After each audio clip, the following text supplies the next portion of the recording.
Welcome to Nerd on Nerd with me, Ellie Kempster. Me, Liam Underwood.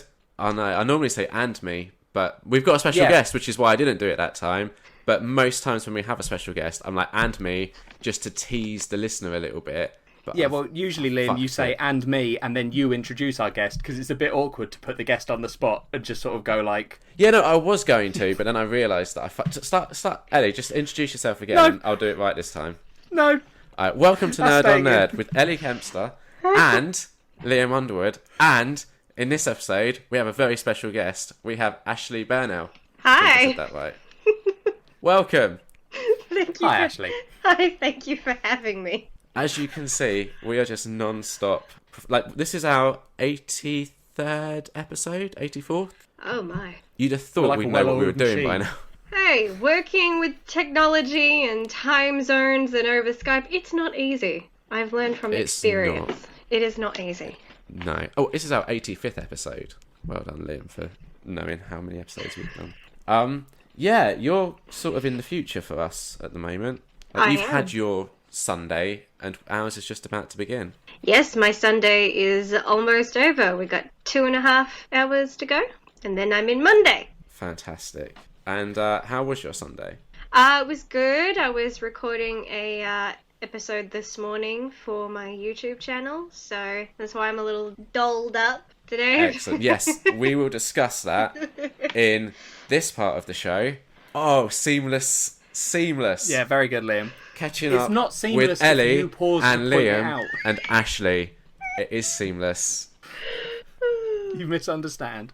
So, let's all catch up, because that's the name of this part. For any new listeners, right? Do you want to explain what the catching up with part is, Ellie? Here's the thing, right? So, loads of, like, Ashleigh's fans might be like, oh, let's listen to this weird thing that she's doing. And then we'll just start going off on, oh, let's do catching up. And they'll be like, what's that? Well, it's all right. They'll get into the first, 2 minutes of the show and be like, oh, it's all right, we'll turn it off. Ashleigh won't mind. She'll understand. Yeah. They'll just be like, we feel so sorry that she's doing this. Catching up with is the part of the show where we catch up. I mean, you described it. Thanks, Ellie. I don't know what else you want me to say. It's going so well. I feel like this is all on you at the moment, Liam. No, okay. My eyeliner's going to start running in a minute if I keep... Well, that's a good sign. Sorry, Ashleigh. Okay, so... Liam, be more serious. Okay, right. This is it. We're doing proper podcasting now. Let's go.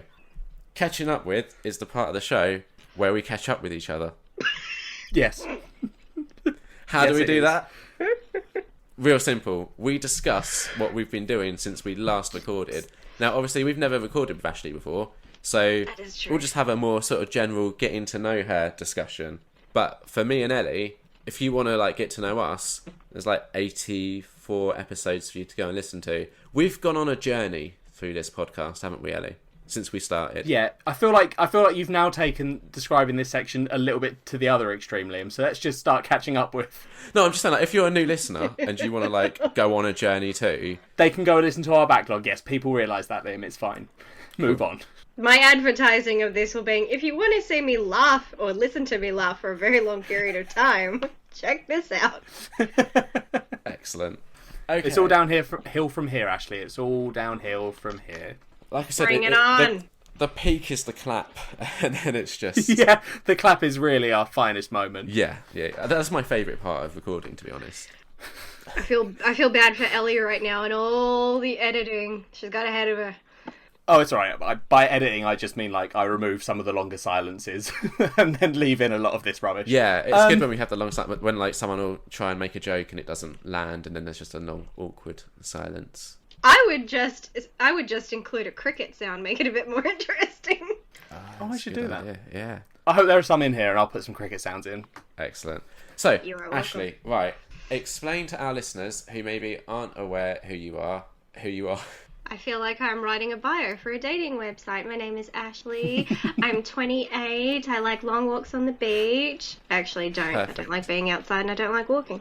No, I am a fella film reviewer, YouTuber. I do written reviews, video reviews, review about films, TV shows, do discussions, reactions, top 10s, and have created my own game show. Yes. And so I think I followed you on Twitter for ages, and did I see that you were doing YouTube? I might have done. But it was only really your game show that I was like, oh, and then now I've just kind of become addicted to it. Oh, thank you. Yeah, it's really good. Yeah, I enjoy it. I like it. It's not like... It's a good balance between...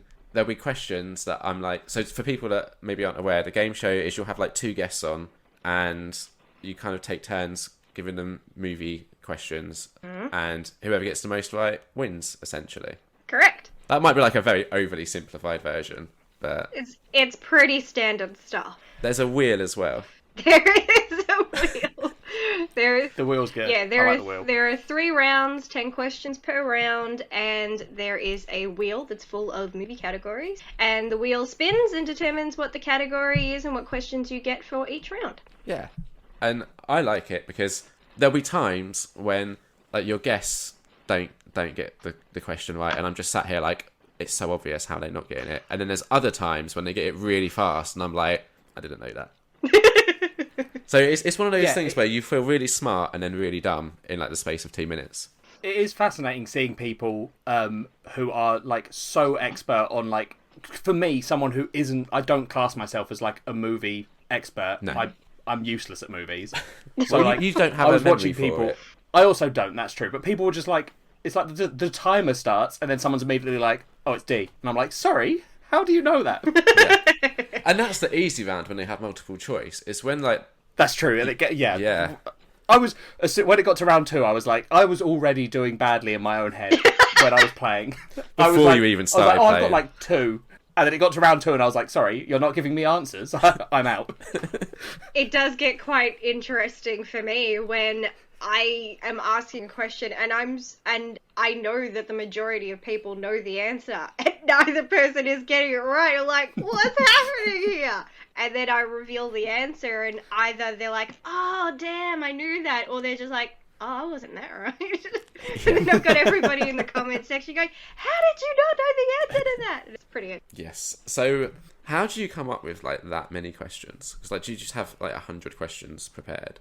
I have, when I knew that I wanted to start doing the show, the first thing I did was I started creating a list of movie categories, and then I went and wrote 20 questions for each category, and that was to ensure that whatever happened if the wheel spun, I would have questions prepared. So if it was the first round, I would have multiple question and answers for every category. And then if it was the same category, which would not happen, I would not let the same category happen in the same episode. Yeah. But if it would be the next one, then if it was round 2 and it was comedy, I would have the simple questions. Well, they're the hard ones, but I would have the questions ready to go that I'm always prepared. And then every time a category is used, or at least a list of questions from that section is used, I immediately go and replace them. So I have at least 2 notebooks full of questions. I'd say I have written well over 600 questions. We're probably nearing 1,000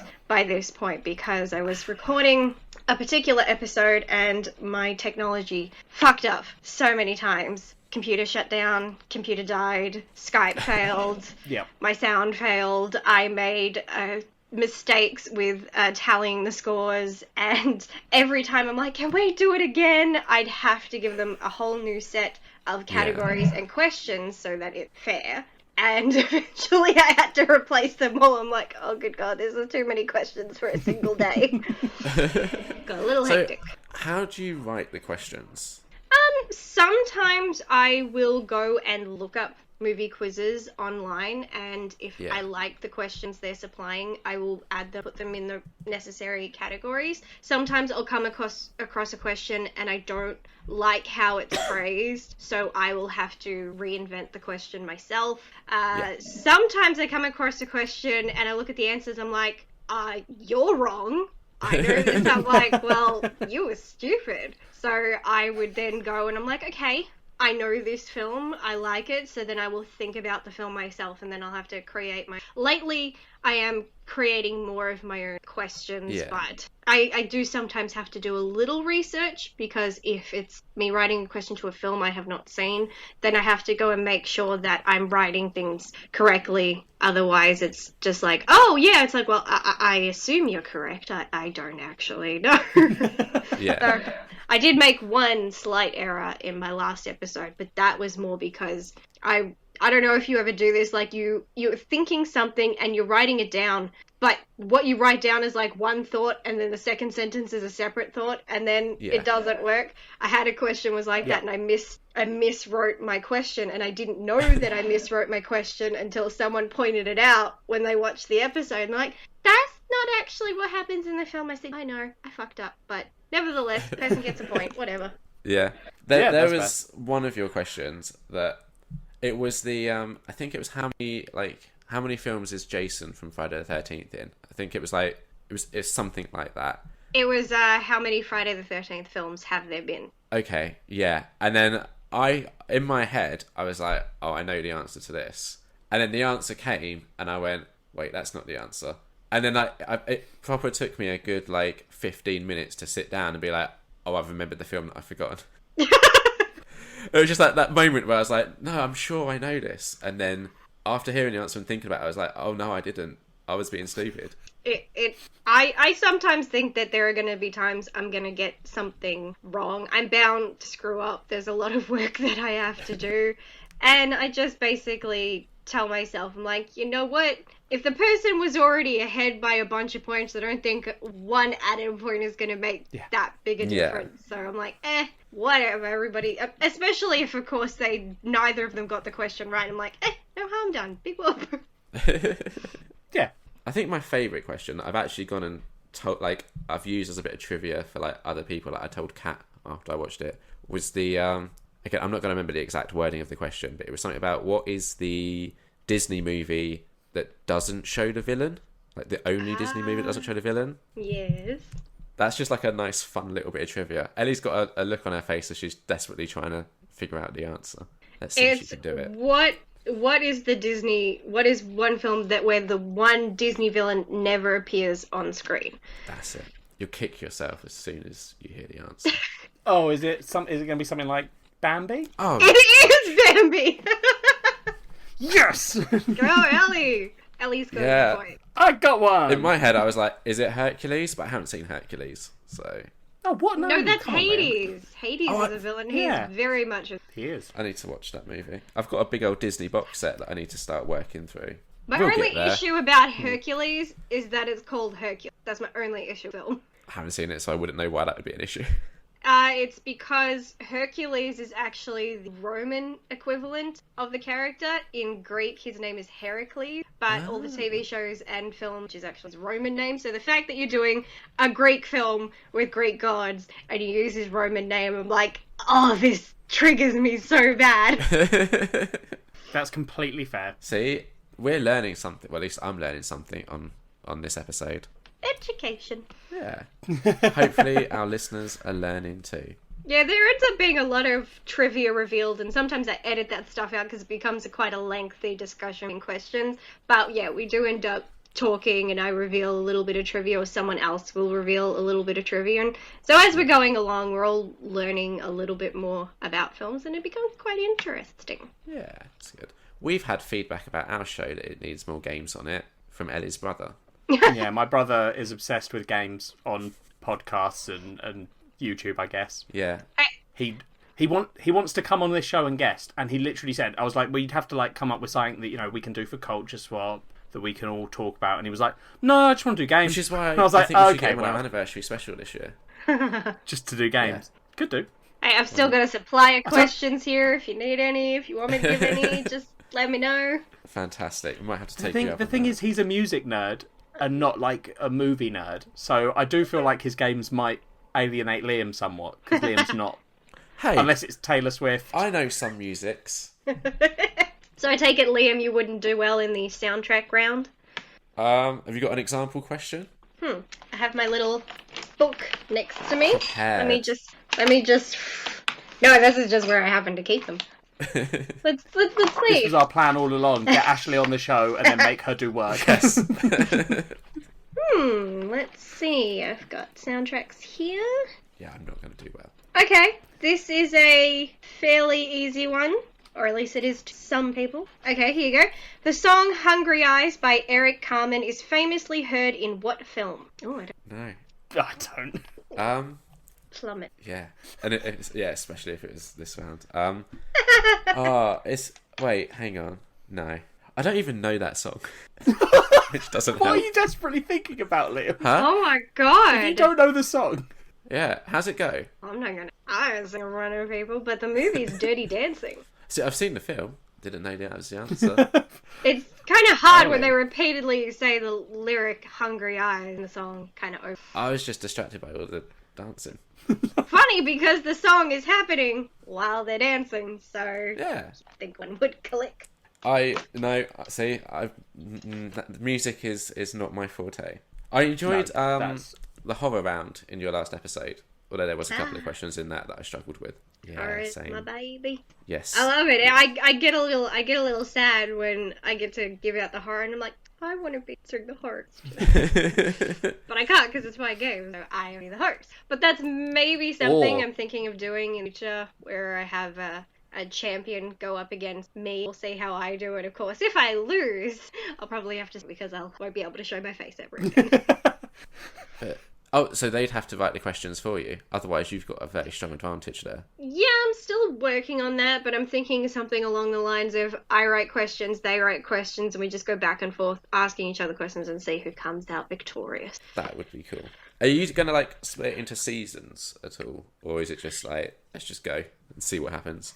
I was thinking about it, but I don't really see what the point would be because it's all the same stuff. There are naturally going to be a couple of special episodes, like I did a Christmas episode, so one round was all Christmas movies. This month, Women's History Month, and, I was going to do Pride Month, but since that follows so closely to Women's History Month, and I'm already drained from this month, I'm like, maybe next year. Maybe next year, we'll see how that goes. But, yeah, I don't think I'm going to do seasons. I think I'm just going to keep going second, say episode 1, 2, 3. Yeah, that makes sense. Well, I am pleased that you're doing it because it brightens my day when I see a new episode come up. Thank you. I'm very happy to hear that. I have also started watching your other videos as well now. The only one I wanted to watch that I haven't yet was your Captain Marvel review, because we're going to talk about that later, and I wanted to hear your thoughts live. Okay. But yeah, I was very vocal when the trailers came out for my disdain for the trailers and their marketing. But people were like, oh, you can't hate a movie you haven't seen. I said, I didn't say I hate the movie because I'm not stupid. I can't hate a movie I haven't seen. I said I hate the trailers and I hate the marketing because those I have seen. Yeah. But I waited till I saw the film to form my decision, and I don't know. It was Marvel, but didn't blow my socks off. Yeah. I somewhat agree with that. But yeah, we'll discuss that in a bit. Before that, Ellie, we went to a party together. Yeah, it was. We did go to a party together. Because we don't often do that anymore. We used to back in our uni days. Well, yeah, back in our uni days, every night was a party. We lived about 10 minutes away from each other. If that, yeah. And partied too much. I wouldn't say too much. I would. So this last weekend before, when this goes up, I don't know, a few weekends ago, listeners, I get very confused with when our episodes go up. It was my dad's 60th birthday party, and Liam managed to somehow get himself an invite. Because your dad loves me. Happy birthday to Ellie's dad. Yeah, happy birthday, Pete. Yeah, he's met me once, and clearly he was like, cool guy, let's invite him to my party. Yeah, sure. Yeah. I mean, what do you want to talk about, Liam? It was a party. Well, I want to talk about how much of a good time your dad seemed to have, because he DJ'd for a part of it, and we definitely need to talk about that. Yeah. Yeah, what was his DJ moniker? In the build-up to this party, my dad decided that he needed... I think he was inspired by Deadmau5, I believe it is, who wears the big digital mouse head on stage. So my dad bought a very realistic rat mask. It was super spooky. Tied a Rastafarian hat to the head and called himself Rasta Rat, I believe. Yeah, he did. And he had light-up gloves. He had light-up gloves, yeah. Can't forget the light-up gloves that he was also wearing. There were children at this party who I think are now scarred for life. I mean, honestly, my dad, in the build-up, he bought the mask, and then he was like, Ellie, come downstairs. And he put it on and was like, is it too realistic? And I was like, yeah, it's fucking horrifying. There are children there. This is terrifying. It's just, it's weird. So, okay, I'm going to ask Ashleigh a question, right? Okay. And I don't want you to give away your thoughts on this, Ellie, so poker face, please. If you get invited to a birthday party, what is the standard protocol? If I know the person, I would get them a birthday card and a birthday present. If I don't know the person, I would at the very least get them a birthday card just to be nice. Because if I don't know them, I don't know what the fuck to get them as a present. Exactly. Okay, now, Ashleigh, just to clarify, because Liam is being very unfair in the point he's making. If you went, I'm going to get you, or I don't know, you said to someone, I'm going to get them a birthday present, and that person said to you, actually, it's a no presents. They've asked for no presents. They've said, can you not bring presents? Okay. Would you still bring a present? If they had flat out told me not to, I would have jumped on that like crazy. Like, I'm poor, I'm happy to not spend any money on you. That, I would not be getting any present if they said. Yes, cool. Because that's the actual situation, Liam, not your fictitious situation where I just tell you not to buy a present. Yeah, but it's what society dictates. And we weren't the only one. There was like a table stuffed with presents underneath. He got a lot of presents. Yeah.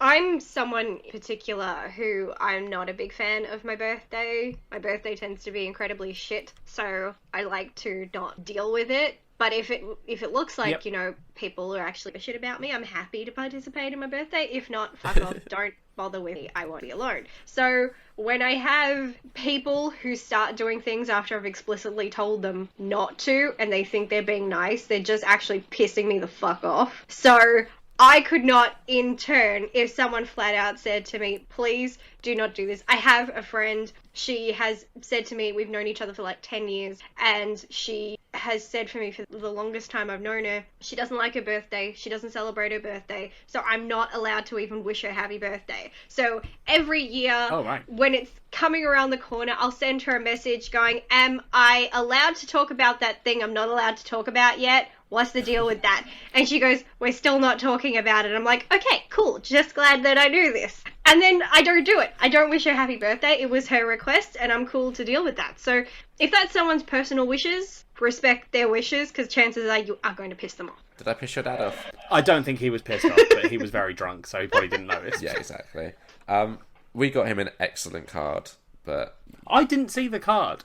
Yeah, well, that's the mistake you've made. What was it? It had like numbers on it, and they all added up to 60, and it was like, I don't know the exact thing. Because everybody loves maths for their birthday. Yeah, exactly. It's the gift that keeps on giving. Oh God. Yeah, no. Did he not display all of his cards? Yeah, they were on like a windowsill, mate. Yeah. I don't check everyone's birthday. Oh, I do. Cards. I get really nosy. Right. But yeah, so we had a little boogie, didn't we? We did some dancing. Yep, there was dancing. I met Errol. There was drinking. Yeah, my dad has a guy that he's a window cleaner, but he's also a fireman, and he's also a stunt actor for films, and like quite big ones. He was in not like the Trainspotting sequel. Yeah, he's also done a lot of other stuff. That's not. Yeah, but that's the one that he was talking to me specifically about. But the thing is, this guy gets introduced to me as he's my window cleaner, and he's a stunt person in films, and I'm like, right, you're leading with the wrong thing there. It is great. It's such a weird combination of things that he does. Yeah, but he was great. I enjoyed meeting him. I met your mum at last. Resume. Very eclectic resume. Yes. Very. Yeah, I met your mum, which was nice. Yeah, did you meet her early on in the party? Yes, yeah, she came over at the start and was like, you must be Liam. And I'm like, how did you know? And she was like, I'm a big fan of Nerd on Nerd, so I recognised your voice. I don't believe she said that. No, she was just like, I guessed. Yeah, fair. Yeah. It's because she knows all my other friends. Yeah, so when like me and Kat show up, she's probably like, those are the ones that I've not met yet. That have been invited to my husband's 60th birthday party for some reason. I met your brother and sister. That was a first. Yeah. Your sister wasn't as shy as I was expecting her to be. I don't know why I thought she would be shy. My sister is a weird combination of sometimes she can be shy, but I don't even think it's shyness. I think it's just I don't know. If she's in a bad mood, then she seems shy, but actually she's just sitting there being like, I don't want to be here, why are we here? Yeah, fair enough. And yeah, your brother was basically exactly as I pictured he would be. Yep. Yeah. Fair enough. So, my only criticism of this party... Yeah, go on, Liam. Criticise my dad's 60th. Yes. What did we do to upset you? It was very loud. Yeah. That is such an old person thing to say. I know. Yeah, he was at a 60th birthday party and somehow Liam seems older than my dad. Sorry, that you just reminded me of a concert I went to some years ago. I went to a Meatloaf concert because Meatloaf is my #1 favourite artist of all time. Finally got to see him in concert. I was so excited. The woman in the row in front of me was on her phone texting during the concert, and I wanted to just kick her in the head. But I could read her text, and her text said, "Oh my god, it's so loud. I hate it here." I'm like, it's a fucking rock and roll concert. What the hell were you expecting? Why are you here? Exactly. That's amazing. Now, so yeah, if you go to a party and you start complaining about loud music, like it was a party, what did you expect? Yeah, yes. I expected to be able to have a conversation as well, though. I had conversations with people. It was hard. You had to yell. Go outside. Not really. It was raining. It did start raining outside. Get an umbrella. Yeah. No, that was like, I enjoyed it. It was just, it was louder than I was expecting. I wasn't prepared for the loudness. So I was taken by surprise. Such a weirdo, Liam. Hey, as long as your dad had a good time, that's all that matters at the end of the day. Yeah, he did. And afterwards, like me and Kat went to say goodbye to him, and he was like, "Oh, we'll have to do something again soon." And we were like, "Yes, don't know what." I think he was just saying that to be polite, Liam. What? Okay, well, I don't want to. No, I don't want to break it. He really likes me and Kat and wants to hang out with us socially. Okay, sure. In a more quiet environment, so we can chit chat. Yeah. Oh, good. That's what I. Yeah. Sure, Liam. Sure. He gave me a hug. He was very drunk. Good times. Yeah, that's like the only thing of note that I've done since we last recorded. Yep. Same. Cool. That was catching up with. Moving on. We're all caught up. Yeah. So what's the next part of the show, Ellie? Liam, Ellie, and Ashleigh have been to the cinema or done other things, and here are the spoiler-free reviews of those things that they have done. I love it. Love it. We have nice and succinct titles on Nerd on Nerd. Clearly. That's my favourite one. So do you want to explain what this part's about? It's another one where the title does sort of cover a lot of it. It was a lengthy title. We're going to do some spoiler-free reviews. It is a lengthy title. We're going to do some spoiler-free reviews of things that we've seen. There's a rule that I don't think anyone's going over, so we're fine, that we've had to introduce where we can only do a maximum of 3 each, because Liam got into the habit of going to the cinema. You said when we got guests on, it can only be 2 each. That's fine, if you're happy with that rule. I'm not, but that's what you said, and you're the one that edits. Okay, cool. So... I am the one that edits. Now we're stuck with this stupid rule. I like it. It sounds really strict, but it's just because Liam would talk for like an hour if I let him. It's a podcast. If you didn't let me talk for an hour, what's the point? I meant just this section. You knew I meant that. Anyway. Yeah? Who would like to start? Who's got stuff they've done? We all have. We discussed this at the start before we started recording. I was making it seem more fluid. Liam, what have you seen? Okay, I saw a little movie. It's just come out in the UK on Friday called Us. I really want to see this. Yeah, it's spoiler free, so I won't do spoilers. It's directed by Jordan Peele, who... Did you see Get Out? No, I want to see that before I go and see Us. I know they're not... Well, I assume they're not connected, but I want to see it anyway. Yeah. I have also not seen Get Out, and I don't plan to either. How come? Fair.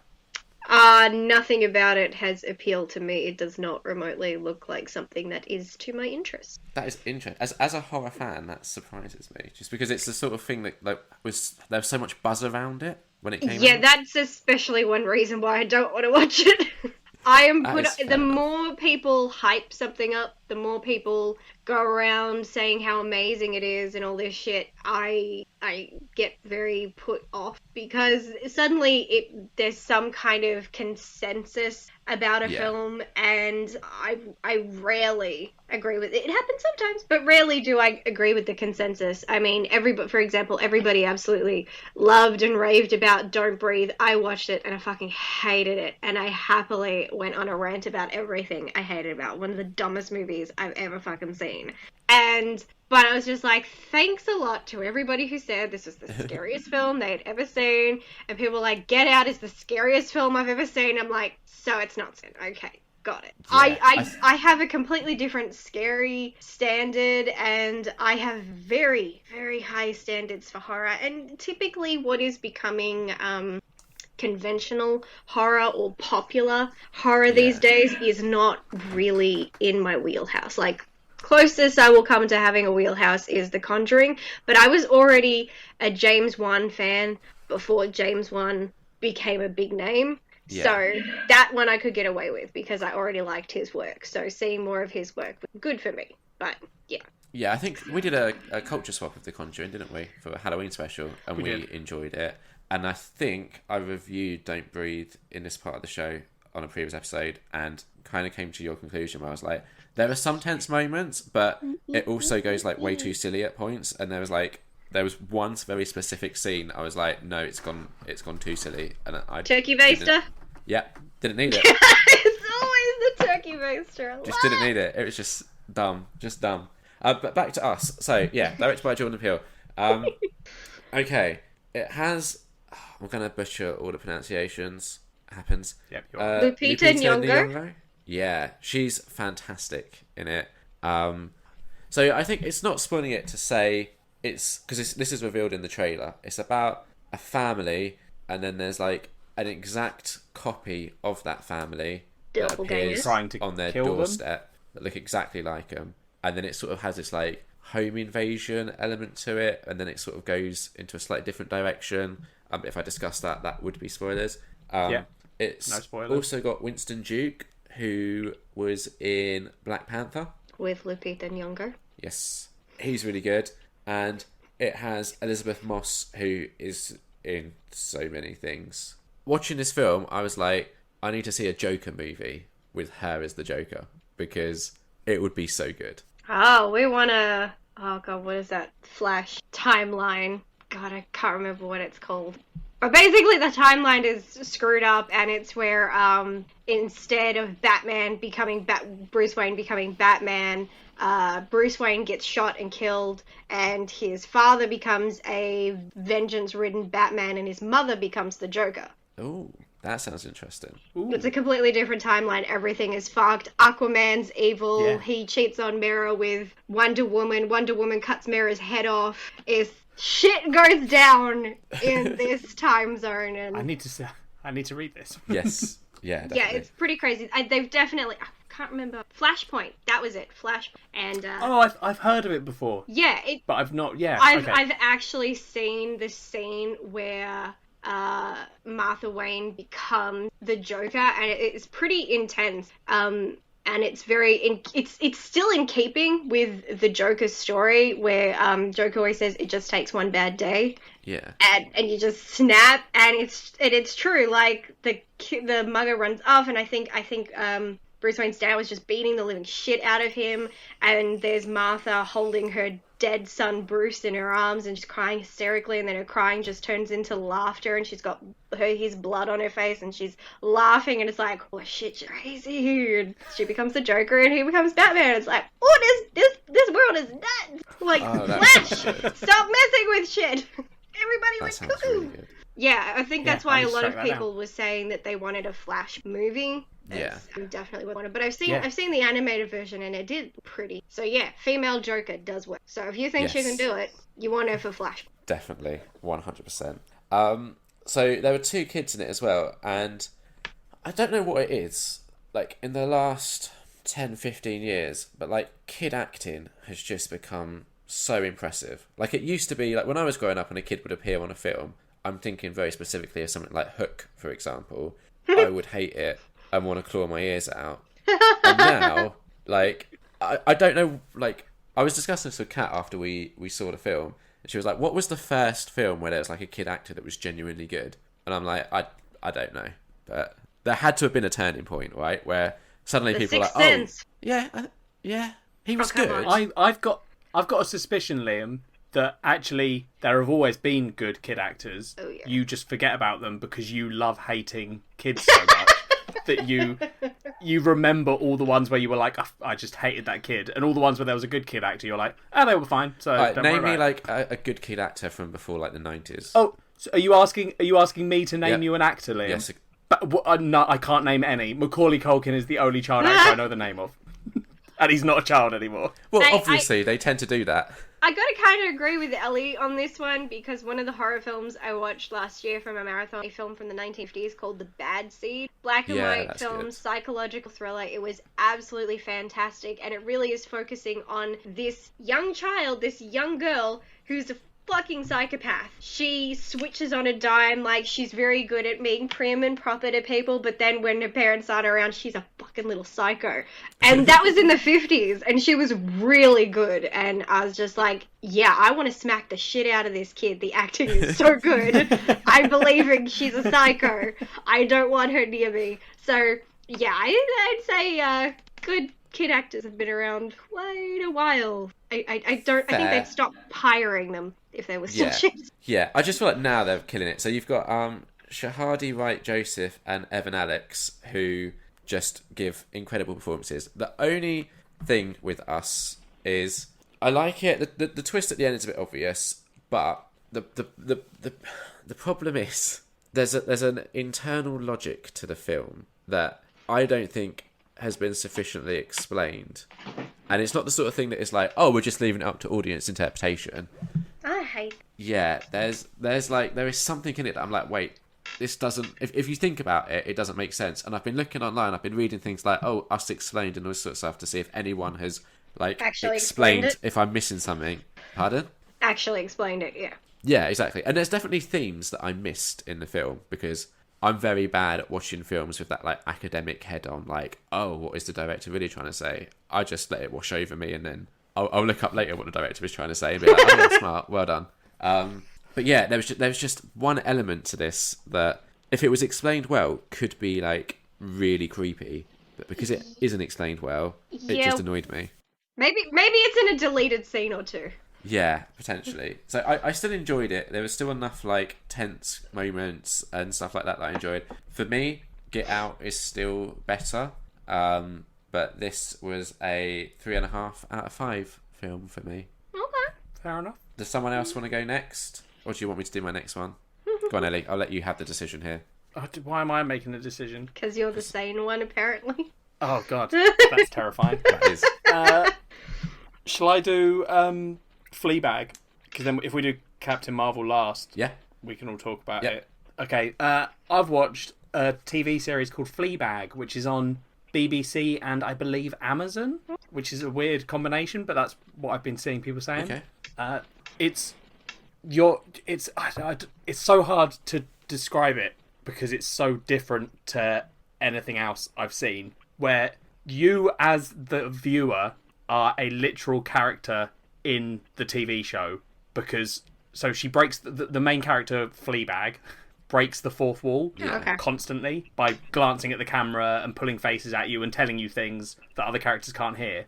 But it's not done in like the Deadpool just for laughs way. Like, it is a comedy, but some of it is really not dark, but like super depressing and like sad. And so kind of like Funny Games. I don't know if you've seen. I don't know if I've seen it either. Funny Games was an Austrian horror film, but then was also remade in America by the same director, and it basically is like a horror film that's addressing the voyeuristic nature of horror film. So the psycho is numerous times talking to the camera. In fact, at one point he's like, I don't like how that happened, let's rewind, and the film actually rewinds. And so is that no, I have seen that. Liam got me to watch it in uni. That sounds right. Or one of them. Yeah. Was there a remake, possibly? Yes, American remake. Ashley just said that. I'm sorry, I was trying to figure out if I'd seen it. Sorry. So would you say it's like I've seen that? the American remake. Would you say it's a bit like that? It's like that, but not horror at all. Right. But it is. There's definitely scenes in it where like you feel awkward as the viewer because you can see her memories as well, and there's a certain thing. I obviously won't say anything, but there's a certain thing that happens in season 1 that she doesn't want to remember, and people keep trying to make her confront it. And every time she starts to confront it, she like looks at you and is like, "No, it's not time yet. No, I don't want to do that."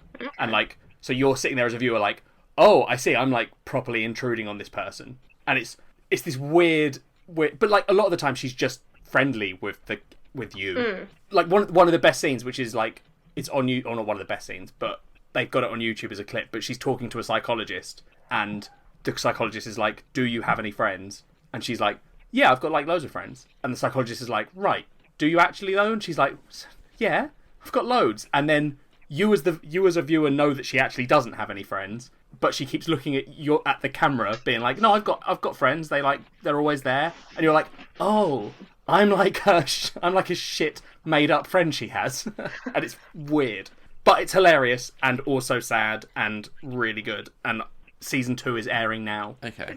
It almost sounds like a psychological comedy, which I've not heard of, but it's kind of it sounds bizarre but interesting. It is, honestly, it's so worth watching. I mean, the like core premise is just that she's a sex mad woman who sold just has a sort of shit life going on, and you're just trying to understand it, and it's great. I'll give that a watch. It's honestly worth watching. I've really enjoyed it. I think I'd give it like a 4 out of 5. Cool. Nice. Okay, Ashleigh, you can go next. Most recent film that I watched, I managed to fit one in between editing my show, and it's a 2019 film called Extracurricular Activities. I was especially drawn to it because nobody was talking about it. I was like, yes. Yeah, I've not heard of this. It came out, I believe it had a release in January, but I don't think it was released in cinemas or anything like that. It seems like an independent type film. It's directed by Jay Lowi, and it's about this high school student who is getting paid by his fellow students to assassinate their parents. And it's like, it's a comedy thriller. It's not in your face comedy, it's very subtle comedy, which makes everything a little bit more easier to watch. Like, you can reflect on the fact that people are getting killed, but there's no blood, there's no guts, there's no gore, there's nothing like that. So you don't watch someone you die and you go, "Oh my god, holy shit." You're more like, yeah, they had that coming. It's that kind of thing. And then there's the detective who's more of a disgrace detective, and he's so certain this kid's a serial killer, and everybody's like, he's like the nicest kid you could ever meet. You're fucking mad.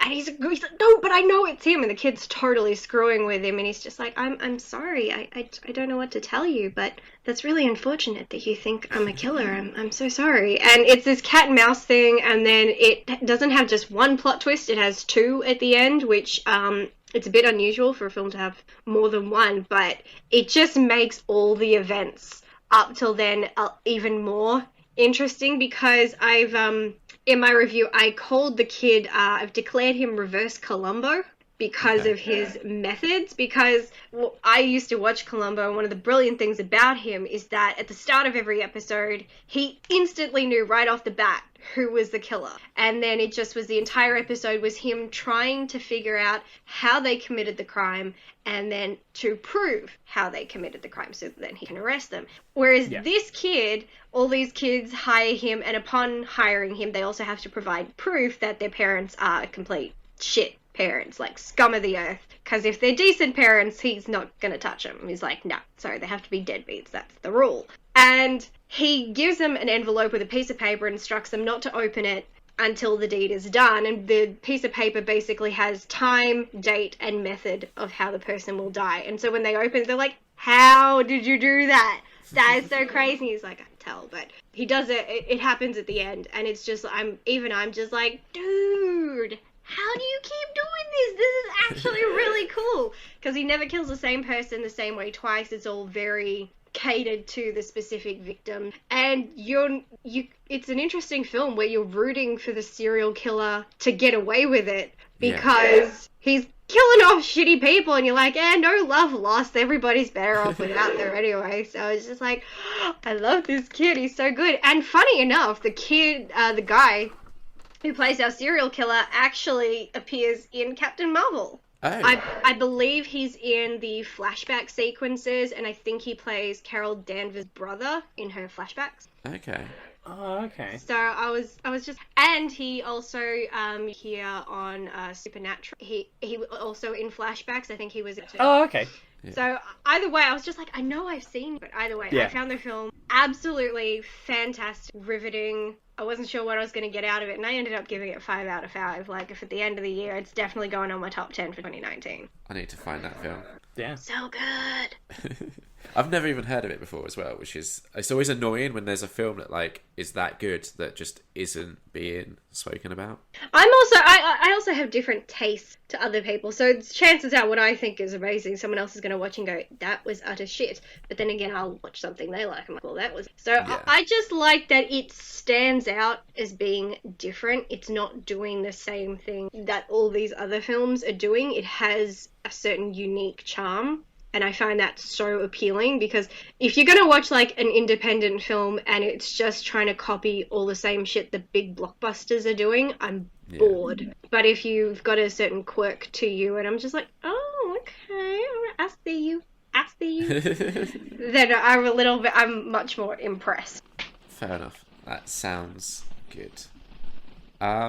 Okay, I saw Afterlife Series 1, which is on Netflix. It's the Ricky Gervais show where he plays a character whose wife has recently died, and so he is depressed and suicidal, and he's like, oh, okay, this means I can just go around and say whatever I want, and if things just get too much for me, I can just kill myself. So he kind of like considers it as a superpower almost, but it's just him then just being a dick to everyone. There's only 6 episodes, and me and Kat binged it in like 2 nights. It's very, like, once you get started, it kind of like hooks you in quite quickly. Ricky Gervais basically plays his like stand-up on stage persona. Yeah. Basically that. The support cast are all really good. Especially, hang on, let me get the names. What's their face? Ashley Jensen, who was also in Extras. Yeah, right. The blonde woman. Yes, who's very Scottish. Yeah. She's good. And also David Bradley, who is Finch in the Harry Potter films. Oh, okay. Yeah, he's really good. It's the sort of show where it walks a fine line between being very tragic and very funny. My only criticisms, because I've always got some criticisms, is as someone who's like watches like Gervais' stand-up, and I watch him if he's on like the American chat shows and stuff, I'm very aware of his... what's the word? Not like politics. What's the word that I'm looking for? His like views on things like religion and all that sort of stuff, right? Yep. And when this show starts kind of recycling those views, I'm just like, yeah, I get it. I know that's how you feel. I don't need it hammered home like that. And also, the episodes, they're good, but they can get a bit samey, where like he's like, okay, now I'm going to go and meet this person, and now I'm going to go meet this person, and each episode it'll be like the same people that he's meeting in different scenes, and it just gets a bit like, you can kind of start predicting, oh, he hasn't had a scene with this person yet, so that's coming next. But all that said, it's only 6 episodes. I super enjoyed it. 4 out of 5. Nice. Fair enough. I won't be watching it. No, I know you won't. You don't like Ricky Gervais. No, I used to. Yes. I don't like him anymore. No, now he has revealed himself as transphobic. Uh-oh. Yeah, pretty much. Yeah. So it's a quick way to get yourself off my I like you list. Yeah. It's hard. It's a shame these days. People are being a bit more outspoken. They're saying shit. It's like, yeah, that's something you shouldn't be outspoken about, like, to yourself. Yeah. Just keep it to yourself. We don't need to know. It's a shame. Because, it's the like same Ricky as when Gervais... I thought that, I used to like Angela Lansbury, and then the Me Too movement happened, and she came out saying they know what they're in for, they're asking for it, and I'm like, damn it, Angela, why? Yeah. Like, damn it, we lost an icon. And Well, I'm just going, it's just sad, and then I keep watching Murder, She Wrote, and I'm like, I think she was secretly the killer. You can't go to this many places and have people bump off all the time. I think, like, with Ricky Gervais, the shame is he's usually... And he speaks about this, as he says he's very careful with his comedy, that he always tries to ensure that, like, the subject of the joke, all this sort of thing... Like, this is what he reckons, but then you listen to his that bit of that stand-up, particularly, and you're like, oh, this doesn't seem as well thought out as you go around telling everyone that your comedy is really thought out and careful. Yeah. Did you see there was an interview with him recently in, I can't remember what it was in. It's worth trying to track it down. I'm going to give you almost no clues to help you track it down, so it'll be next to impossible. But he was basically being interviewed by this person who wasn't like anti-Gervais, but clearly wasn't his biggest fan either, and was just like talking to him. And Ricky Gervais was saying, oh, you know, well, a lot of my jokes are for smart people, and you've got to like break down the joke because I'm actually taking the piss out of the person that's saying what I'm saying. And the guy was like, right, but what about all the people that don't realise that, which is the majority of your fan base who laugh at that joke? Because surely then the joke isn't laugh at this joke, it's laugh at who I'm being. Yeah. And Ricky Gervais is like, oh, yeah. But those people, whatever, like, I don't care. It's like, that's their choice. It's very common. But then later on in the interview, he makes the opposite point and he's like, no, I make my joke so that everyone can understand it. And the guy's like, no, we just had a conversation about how you don't do that, Ricky. And he was like, oh, right, yeah, oh, I see. And he's like, oh, you're trying to catch me in a corner. And the guy's like, no, I'm just talking to you. And I was like, oh, Ricky, you fucking dickhead. It's very much what they say in comedy, where if you have to explain the joke wasn't... Yes, exactly, yeah. And if you have to come out afterwards and be like, no, you're laughing at the wrong bit, then maybe don't make that joke. Yeah, it's... Afterlife kind of sounds like... I can't even remember the name of the movie now, but it sounds very much like... What is it? The Invention of Lying? Is that what it was called? Yeah, it sounds a lot like that. Yeah. This person who's just decided he can lie and say whatever the fuck he wants and people are just going to believe him. Sounds very much like that. Which basically, to me, sounds like him just being him in all these films and TV shows. It doesn't sound like he's being a character. It just is like, I'm just going to get on camera and continue to say whatever shit comes out in my mouth and just hope it lands. Yeah, exactly. There's one interesting bit in Afterlife that is like really morally ambiguous that I wasn't expecting.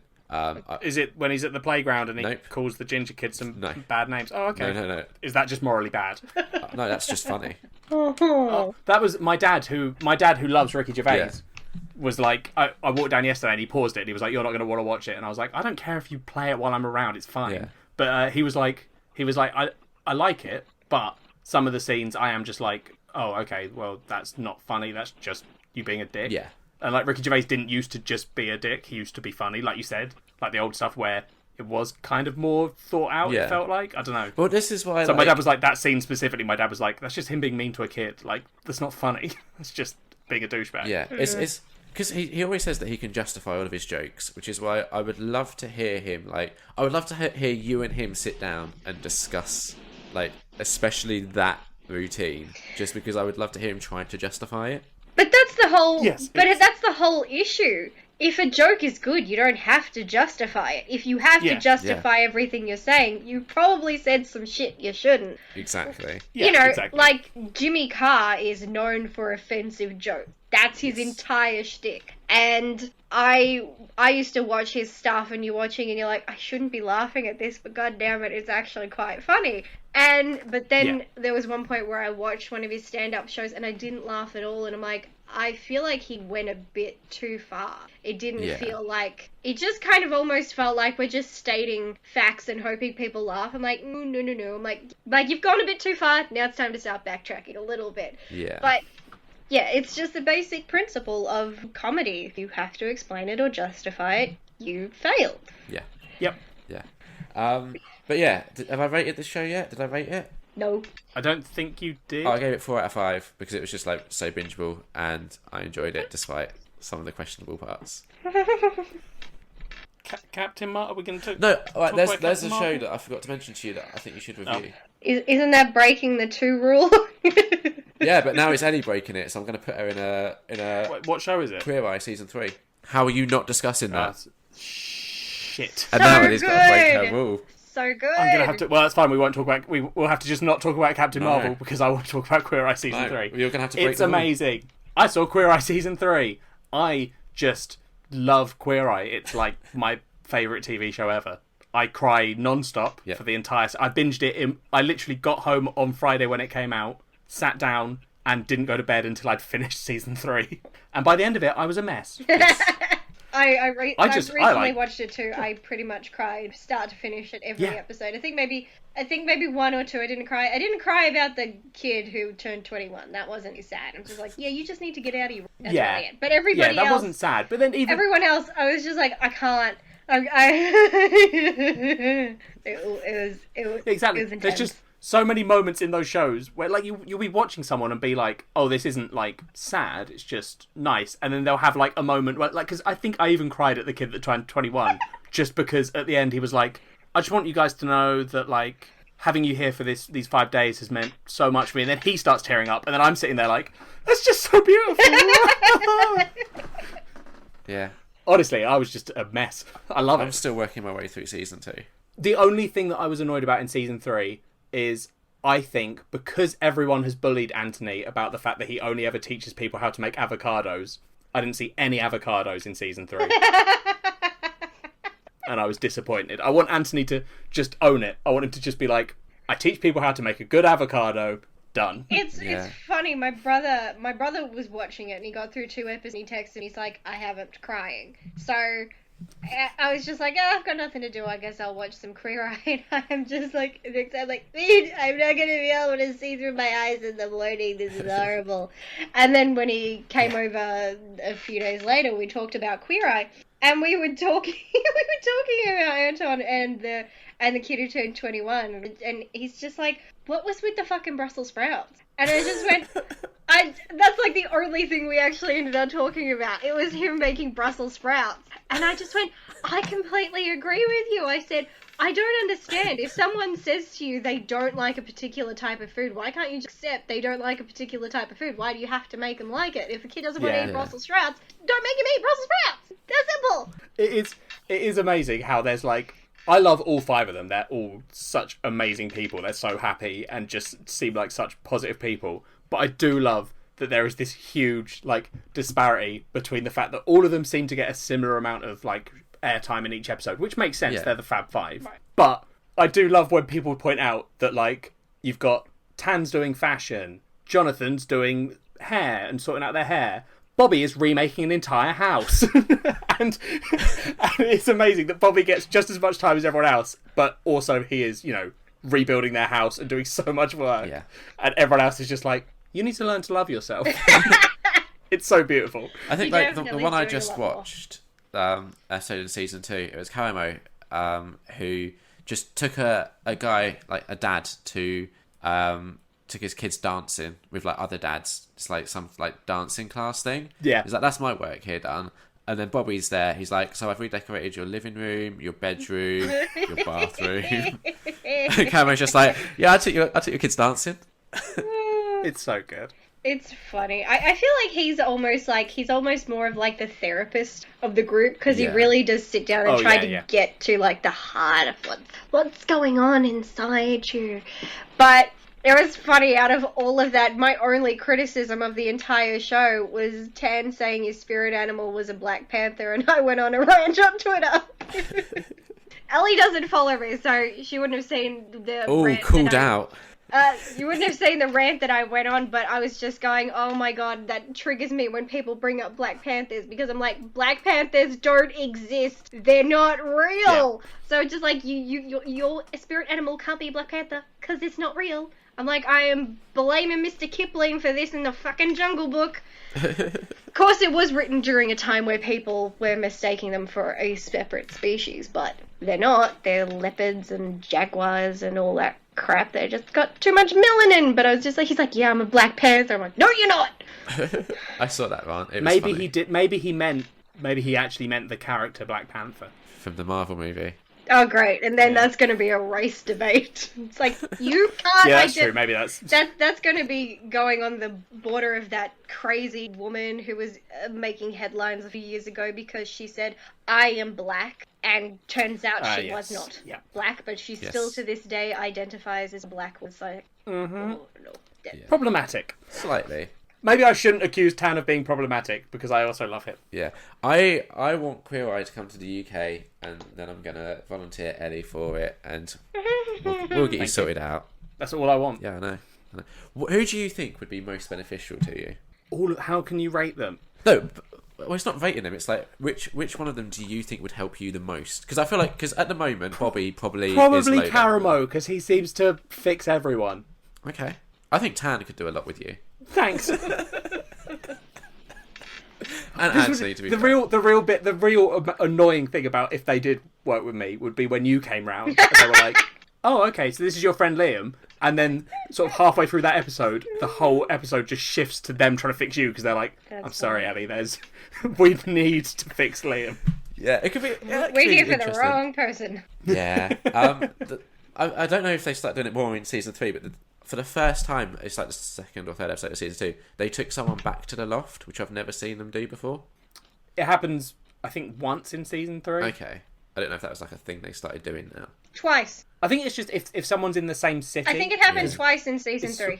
Oh, does it? Oh, maybe. Yeah, it was the lesbian and then the 2 sisters. I think they were both at the loft. Yes, you're right. Yep. Okay. Yep. I liked that when they go back to the loft though, because you don't really get to see it, and it's like, okay, well, you've put all the cameras here, might as well use it. I don't understand why they don't put the dog in the credits, because the dog gets a lot of airtime too. Wait, there's a dog? Yeah. Yeah, they have a dog. There's a dog in season 3, Liam. They have a dog. Wow, a dog that I did eats not know fucking this. Brussels sprouts. That's weird. Why did they give the dog Brussels sprouts? That dog's gonna be farting up a storm. That place is gonna stink. I need to catch up. So what would you both give Queer Eye season 3 then? I'd give it a 5. I'd give it a 4.5 because it didn't have enough episodes. Damn it. That's... Yeah. I wish I'd said that now, because now you sound like more of a super fan than me. I forget about it when it's not around, and then it's back and it's just you want to binge watch every episode, and then I'm like, oh, there are no more episodes? What am I going to do now? Yeah, I do wish that it was just like every day there was a new episode of Queer Eye. I admit that would be difficult, seeing as It takes place they over have a to week. spend 5 days doing each one. Yeah. But It's true, but considering how much time there is between seasons, they could film more episodes. So, considering it's so popular, I don't know why you wouldn't. Yeah. I have People one would be final question for you, Ellie. extending their Netflix subscriptions if there were more episodes. That is true. Yeah. Ellie, is Jonathan still your favourite? yeah, I just love Jonathan. He's adorable. Okay. That was my only question. I just wondered if that changed at all. Because I know you love them all, but Jonathan sort of comes out on top. Yeah. Yep. Cool. Okay. Well, we were going to talk about Captain Marvel, but unfortunately, as Liam pointed out, I've used my 2, Liam's used his 2. Ashleigh have a second thing to talk about? No. It could be Captain Marvel. No, it's alright. Could be Captain Marvel, but I don't know. Do you want me to talk about Captain If people Marvel? want to know... We could go down the rabbit hole. Yeah, let's do a spoiler-free review. So with Captain Marvel, when's our special on it out? Because it was meant to be last Saturday. No, it wasn't meant to be last Saturday. When was it meant to be? We recorded a You special. know your own schedule. Yeah, we recorded a special. Our special episodes traditionally go up on a Thursday, but some of us have been busy and haven't had time to edit a special episode, so it'll be going up, Liam, when it's fucking ready. When's that? I don't know. I will tell you, so you can tweet about it. Thank you. Okay, so we have a special that... Okay, by the time this episode goes It'll up... probably be up on Thursday. So it'll be up before this goes up? No, this is going up early next week. Okay, so after this episode, there'll be a Captain Marvel special. Yes. Cool. Yeah. Okay, so spoiler free. So I want to hear Ashleigh's thoughts, because obviously we haven't recorded an hour-long episode with her, so I'm curious for her thoughts. But for our listeners, because they don't want to hear us just rabbit on about it again, I liked all the stuff on Earth, and I liked the 90s setting. I didn't like the beginning, like sci-fi stuff, and I liked what they did with the Skrull, and I really liked Brie Larson. I thought she was good. I thought the de-aging CGI on Samuel L. Jackson was good, less good on other characters, and it was a 3.5 out of 5 for me. Okay. Yeah, I agree, except I liked the sci-fi stuff, so I think it was a 4.5 for me, but I don't Yeah, you also remember really it liked the might whole have been a 90s thing and the soundtrack and basically everything. Oh, and the other thing is I didn't find it personally as female empowering as Wonder Woman, which seemed to have a more consistent theme of that, whereas Captain Marvel sort of just chucked it into a montage at the end. Yeah, That's how it felt to me anyway. So, Ashleigh, your thoughts on Captain Marvel? Do I think she's the female hero we've been waiting for? No. Not even bloody close. I would agree with you that I got everything that I wanted in a female superhero from Wonder Woman. I did not get it in Captain Marvel. And one of the two differences, and this is not me comparing Marvel to DC, the only problem is because we have so few female leading superhero movies, we're left with only two to compare. You can only compare the two, so you're not left with another choice. And it's just that Captain Marvel has a few tropes in it that are tropes I personally find a tad offensive when it comes to female representation in cinema. And to have this film do it was quite irritating for me, and I'm just like, oh, no, again. So she's not the superhero I'm rooting for. She's, as far as Marvel movies go, she's quite low on the list, but it's a Marvel movie. I love Marvel movies. There's not a Marvel movie that I hate. It's just, when it comes to ranking, it would just be like, which one did I not like as much? Yeah. But, I mean, special effects, I still think for any Marvel movie are outstanding, and as each movie goes on, they just get more and more intense and incredible. Like, Infinity War just blew my freaking mind. And I'm sure Endgame is just going to completely make my head explode, and I'm ready for that. I'm not entirely ready to make a judgment call on the character, because I feel Endgame will be the determining factor for me, and that's something that I stated in my review, because with each of our Avengers superheroes, they've had their individual movies, and we saw them in one thing, but you don't really know the character in its entirety until you see them in the group setting. And that's really when you start to form your full opinion. Like, you see Thor in his first movie, and you might think, okay, he was a bit of an arrogant douchebag, but the whole moral of the story was him learning not to be an arrogant douchebag. And then he comes to Avengers as a more realized person, and he's more willing to work with others and as a team and not take it all as, I'm the head honcho, I'm going to do great. So that film works because you've seen him learn a lesson, and he's now ready to be in that setting. There's now going to be a 20-year difference between Captain Marvel and Endgame. She can change a lot as a person in 20 years. We don't know what the hell she's been up to out in space. So I'm hoping that she, in Endgame, will be a more emotionally evolved character, because if she is not, I'm going to hate her. That's point blank period, because for the first half of Captain Marvel, she was pretty much devoid of human emotions. At least the story explains it by saying, you know, she's part of these Kree people who are saying, no, emotions are bad. We don't do emotions. But nevertheless, even when she seems to have this kind of quirk to her where she kind of doesn't want to follow that rule, but everything seemed still very forced. It didn't feel organic. She wasn't relaxed. And I didn't feel there was anything feminine about her, which is the trope that I hate, which is, if you're going to be a female and a badass, you can't be feminine.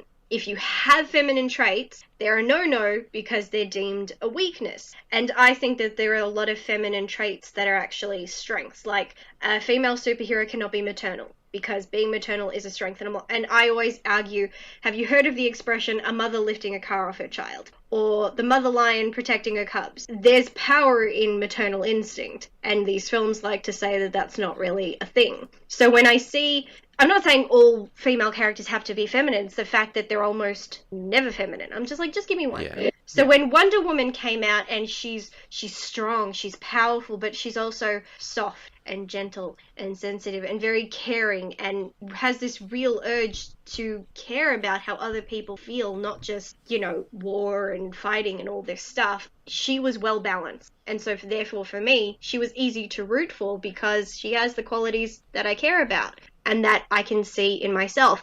To watch Captain Marvel be this very arrogant, full of herself, constantly with no emotions, I couldn't relate to that, and therefore I couldn't root for her. And it wasn't until the end of the movie when she starts to embrace herself and kind of shows a little bit of emotion that I saw a glimmer of hope. And then I'm like, okay, I kind of like you now. I hated her for the first half of the film. Second half of the film, like, okay, I think you're okay now. I'm warming up to you, but I'm not there yet. And I'm hoping she, like I said, she's more emotionally evolved as of Endgame, because then I can go, now I can root for you. Now I'm happy having you there. One thing I said was about the post-credit scene, when I assume that they're going to show that aspect in Endgame, and I said the one thing is I want her to have a reaction to finding out about what's happened to Fury. If she is completely deadpan and just responds with, okay, I'm going to kick some ass, I'm like, I will not be happy with that. You formed a bond with this person. You've created something where you're like, you need me anytime. Doesn't matter where in the galaxy I am, I will come to you. That's a bond. That's something special. So you can't have her not react when they say he's dead. If she just says, okay, who's the guy who killed him? I'm going to kick his ass. I'll be like, fuck you. Fuck you. Just give me something. And then no, that's fair. Somebody on Twitter made a good argument because they saw somebody post a tweet saying they can't wait to see Carol Danvers be the one to take out Thanos, and they said, I would hate if that actually happened, and I agreed with them. You can't have someone who's just come on the scene be the one to take out the bad guy. I said I want it to be a group effort. I want to see every Avenger working as one to kick his ass. Because we already saw like half the Avengers taking him on, and that was already a struggle for them. You need everybody. And we haven't had everybody. We haven't seen everybody working together, all the Avengers unified since freaking Ultron. So if I don't see a unified, one giant attack, every Avenger working as one to kill Thanos, I'm gonna be livid if they say, yeah, Carol Danvers came home and just did a photon blast and kicked his ass. I'll be like, oh, no, not okay. Yeah, I almost want to see that scene where she tries to take him on and then instantly gets beaten down. Because you always see that with, like, each of them tried individually and have failed. Yes. But equally, I don't know if we're going to get all of them working together, because that would somehow require half of them returning. Yeah, but that's obviously going to happen. Ones. It is, but at what point does that happen, if you see what I'm saying? I'd say that they wouldn't be able to take on Thanos until they've gotten all the Avengers back. That just makes basic script sense. Yeah. They don't know where he is. They obviously know they don't have the power to stop him. And Doctor Strange has already put events in motion because he's the only way that things work out. Yeah. So it's obvious they're all needed. We saw half of them take him on, and they were this close to just taking off a glove. Yeah. That was it. They weren't trying to kill him. They were just trying to take off a freaking gauntlet. And they were this close until fucking Quill screwed it up. He's the reason everyone's dead. I will stand by that. He's the reason. It's all his fault. He's a dickhead. But yeah, I want that giant combined effort. The Avengers in each of their films, and I don't mean individual films, I mean their Avengers films, they're at their best when they work as a team. That's when things are like the most impressive. Because they always have that thing in the movie. They did it with Avengers, they did it with Ultron, where people, like at the start, they try doing their own thing, and then it's not working, and they're like, okay, we really do have to work together, and then they do, and it's like, oh, so that's how it works. So do you have any theories as to how they're going to get everyone back? My theory is Ant-Man. Okay. Yeah. Quantum realm stuff. I would say, obviously, he's found a way out of the quantum. I don't know how. I'm certainly looking forward to hearing how he says he got the hell out of there, but I would say, considering the quantum realm defies the laws of time and space, that would be a pretty way of trying to figure all this out. And especially, I haven't watched the new trailer. I'm avoiding it like the plague, but people keep posting freaking GIFs and clips in my feed. I'm like, stop it! So I saw that little picture of them all in these new Avengers suits, and it almost seems like something that's tailored to be in an environment that they're not suited for. So I would either say they're either equipped to handle space or they're equipped to handle the quantum. I almost think like they're all going to just jump in there. He's probably got the van, jumping into the back of the van, entering the quantum or something like that. I don't know, but that's my theory. And I wish people would stop saying they want to see Goose in Endgame. It's been 20 years. I'm thinking maybe the alien cat is dead. That's what I'm thinking. I don't know. I don't know if they're the race of whatever the Flurkins. I don't know if they I don't know what their lifespan is. Well, maybe it went back to its home planet. Either way, I don't want to see it in Endgame. I hope it defeats Thanos by itself. I hope that the final scene is all the Avengers near death, and then the Flurkin just eats him. Ellie knows the one scene I've been waiting now for so long to see, and I'm hoping we get to see it, but I'm losing faith. I hope we don't, just because it will annoy you. It will really upset me. What scene is that? He just wants to see Iron Man hang out with Rocket Raccoon. That's all he wants. Yeah, I think it'd be so good. I think Iron Man would just be like, I don't know what this is, and then they just like snark off, and it'd be brilliant. That would be probably pretty entertaining. They're both pretty arrogant and smart and a bit full of each other. There's so much, and people didn't like some of the comedic dialogue in Infinity War. I found the levity in the middle of serious moments, I found it quite refreshing, because I'm just like, I'm about to have a freaking heart attack with all the painful, sad emotions you're throwing at me. Thank you for giving me a break for 2 seconds.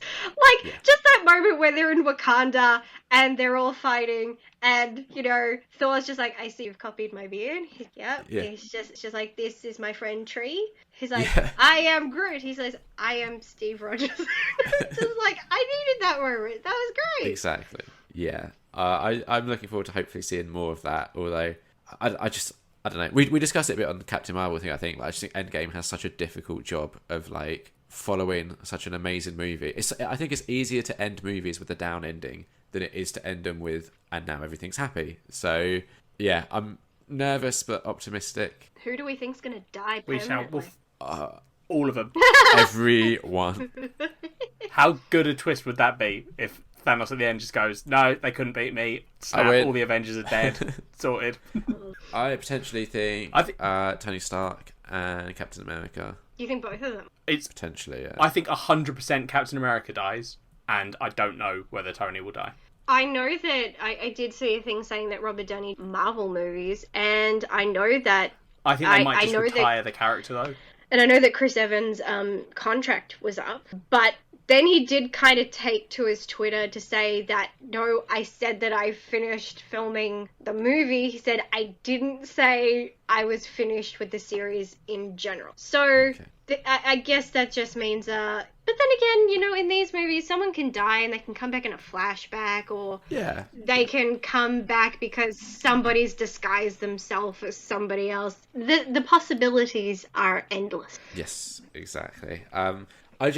I want Thor to survive, because now that they've like done a really, really good Thor film, I'm like, okay, let's have another one. Also, Thor 4 That's a matter of rolls opinion. off the tongue nicely. Were you not a fan of Ragnarok? No, I'm the opposite. I can't say they finally did a good Thor movie, because I love all the Thor movies. So okay, right. For me, I love the first one and the third. I will say the only downside is that every time, and I say this a lot, every time Marvel creates a female character, I like them, and those ones don't come back. That's true. My favorite female in the Marvel universe who didn't get enough screen time was Frigga, Thor's mother. Yeah. I loved her. She was maternal, gentle. She's the reason Loki has all his abilities. She taught him everything she knew. And then, of course, we finally got to see her have a fight, and that fight was great. She held her own. She was confident. She wasn't afraid to die either. She was a warrior. She was a woman of Asgard. And I sent a clip of her funeral to a friend because he hadn't seen the Thor movies. And I said, I know everybody hates them. I said, but I love them. And I said, here's one reason why I love The Dark World. Every time I watch that funeral, I cry. It's so beautifully shot. It's such an impactful moment that while we may not have seen much of her, this is a character who was such a beloved queen and mother and wife that you have an entire realm mourning her death. Every time they shot to a person's face, they were all devastated. Lady Sif was crying. The Warriors 3, they were crying. Everybody was just devastated that this incredible queen was no more, and I thought her funeral, giving her a true Viking funeral, was quite beautiful. And every time I watch it, I just cry. I'm like, no, bring her back, bring her back. So what would you give Captain Marvel out of 5? I gave it a 3. 3, okay. I feel like 3.5 seems to be the going average for that film. Most of the reviews I saw. That's the case for like most of the like Marvel like origin movies. It takes them. They got to get the origin stuff out of the way, and then once you've done all that stuff, then you can hopefully have a real good like. Except Black Panther, I gave that 4.8. Oh, I wasn't a huge fan of that. Yeah, I liked it. But again, it was the same sort of origin thing. Spider-Man was the one for me that I was like, oh, this is the one that works on like my level because I love the coming of age stuff and all that. I thought the chick he had a crush on was annoying. She didn't do anything. Just pointless. Yeah. She literally did nothing. I loved everything about Black Panther. The only thing I didn't like about it was I can't even remember his name. What's his chops without the arm? It was the only thing I didn't like about the movie. I found him Andy Serkis. Thank you. Yes. I found him quite irritating. Besides that, I loved everything. So as soon as he was dead, I was just like, and the movie, we're good now. We're good. I also struggled with Martin Freeman and his American accent. That was a challenge. I can empathize with that because I know he is native to your country. And yes. I have a tendency to go batshit crazy when I see actors trying to do an Australian accent, and I'm just like, please stop, you're embarrassing yourself. Like, we do not speak like this. Yes. Where are you getting this from? And the fact everybody's like, oh yeah. Every time they try to have an American play an Aussie in a film, they love to throw in the word shrimps on the Barbie, and I'm like, we don't say that. I'm like, an American came up with that term, not us, because for starters, we call them fucking prawn, okay? Yes, some people do eat them on the Barbie, but nobody idiot. See, another educational moment from Nerd on That. Okay, housekeeping. Ellie, I want to keep the house, please. May I? God, I don't like that housekeeping. You keep trying to change it, and yours are always weird and upsetting. Yeah, sure, Liam, keep the house. Thank you. Amanda tweeted us saying, 1, greatest episode description ever. Yep. Which, not a fan of that. 2, I love the geography lesson, but then I think she later corrected herself. She didn't mean geography, she meant geometry. I don't really remember when we did that. No, neither do I. Good. As soon as Amanda tweeted that, I was like, what did we talk about? Oh, here's one. 3, the saleswoman was probably being nice, but there's also another option where she fancied you, Ellie. Yeah, I know, I think it's a long shot, but hey, Amanda's trying to be nice here. Thanks, Liam. And 4, she said, I love when your episodes are long. I'm ignoring... I know Amanda likes long episodes, but Amanda's broken. Yeah, no, the only reason why I bring it up is so you can kind of, one, not offend our one listener that listens to all of our episodes. Well, her and Tom. Well, Amanda knows that we're broken, so it's not an insult. It's a compliment. Yeah, good save. I thought you might want to just defend why you don't like the long episodes, Ellie. If I let Liam think he's doing a long episode, then he will go longer than that. So I can never say to Liam, yeah, let's do a long episode, because he will just go for hours and hours. So I have to set time limits. That's exactly why we have the 3 limit in... like, we've been to the cinema and here's the spoiler-free reviews, because if I give Liam more than that, he will slowly push it up and up until eventually I have to go, no, Liam, you can't do an hour of the episode being you just talking about 20 films you saw. The episode that's going on our YouTube channel next week is the one where I did 8 reviews, but you timed me and I had to do them in 10 minutes. That's a challenge. That's going to be fun to upload that. Oh God, you're just going to have to... We'll talk about that. So Ellie also said that her mum and sister have seen Umbrella Academy and would probably love to chat to you about it, Ellie. Did you mean Amanda said? Yeah, what did I say? You said Ellie said. Oh yeah, I meant Amanda said. Confusing. I'm getting confused. Also, Pamela Ribben, who was the writer behind the graphic novel that we discussed last time, My Boyfriend is a Bear, tweeted us, which was a shock. Me and Liam had a bit of a meltdown because we don't know what you're meant to do when the person that created the thing you reviewed is like, oh, I listened to your episode and liked it. And I was like, what do we do? Yeah, I was like, did I say anything mean? It is hard. That is exactly the first response. That is like, did I say anything that I will regret?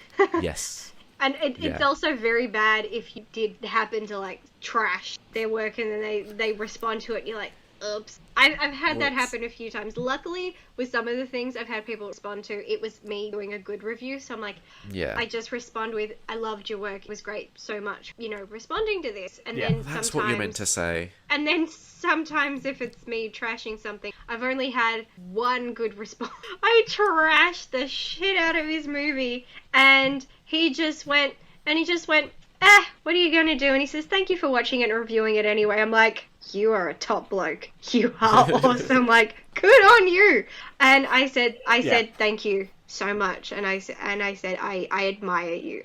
Not the film, but I admire someone who has that kind of ethic and really just got tough skin. But I've had a couple not so good experiences that definitely make me nervous every time you realize the person who worked on the film has responded to you. I'm like, oh god, do I want to see it? So three bad ones, but all the other 3 bad ones have. And I love to talk about them mostly because I'm happy. I think this for us is the first time we've had someone interact where we've discussed something that they've done. Yeah. So we're getting there, Ellie. Pamela said, this was absolutely delightful. Thank you for taking the time to deep dive into Nora's relationships and your own. #kitchen dance forever. And then I just responded to that saying, thank you for taking the time to listen to our nonsense. And then on my personal Twitter account, I tweeted her saying, I'm so sorry you had to listen to an episode titled Ellie Does a Fart, but so thankful that you did. And no. Her response was... I titled the episode and her response, immediately regretted that when she tweeted us. Her response was pretty on brand for my life, to be honest. Seems like she's got a good sense of humour. Yeah. Yeah, exactly. And there was... So we had this Twitter account called Fartbot that just retweeted because of that title. Yeah. And also, you know how the other... We forgot to explain to new listeners what this part of the show is. It's Liam reading out tweets. No, because there's another part to it. I wish he'd streamline it. No, yes, there is, where if we've done previous culture swaps and then we've done more about them, we get to talk about them, remember? Yeah, sure. So, do you remember a while back we watched My Girl? Yeah. I watched My Girl too. Oh, Is it? Yeah. Okay, My Girl's one of my absolute favourite films. Stuck in my head now, damn it. Yep. So, My Girl 2 is not as good. Oh, okay. Yeah.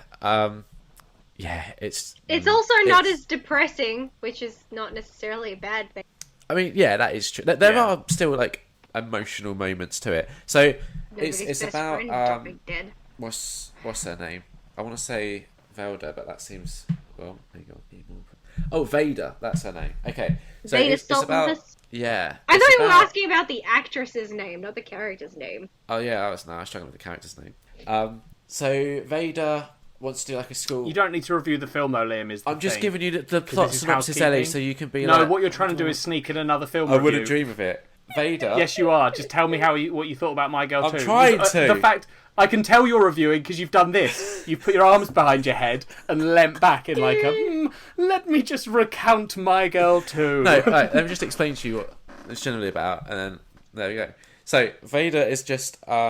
is doing a school project, and the project is about they have to write about someone that they've never met that has had an impact on their life or something like that, has importance to them. And obviously Vader never met her mum, did she? Because her mum died in childbirth. So Vader goes to California, where her uncles moved to research her mum's history, and she learns things, and there's a couple of emotional bits, but nowhere near as emotional as the first one. The soundtrack's still really good.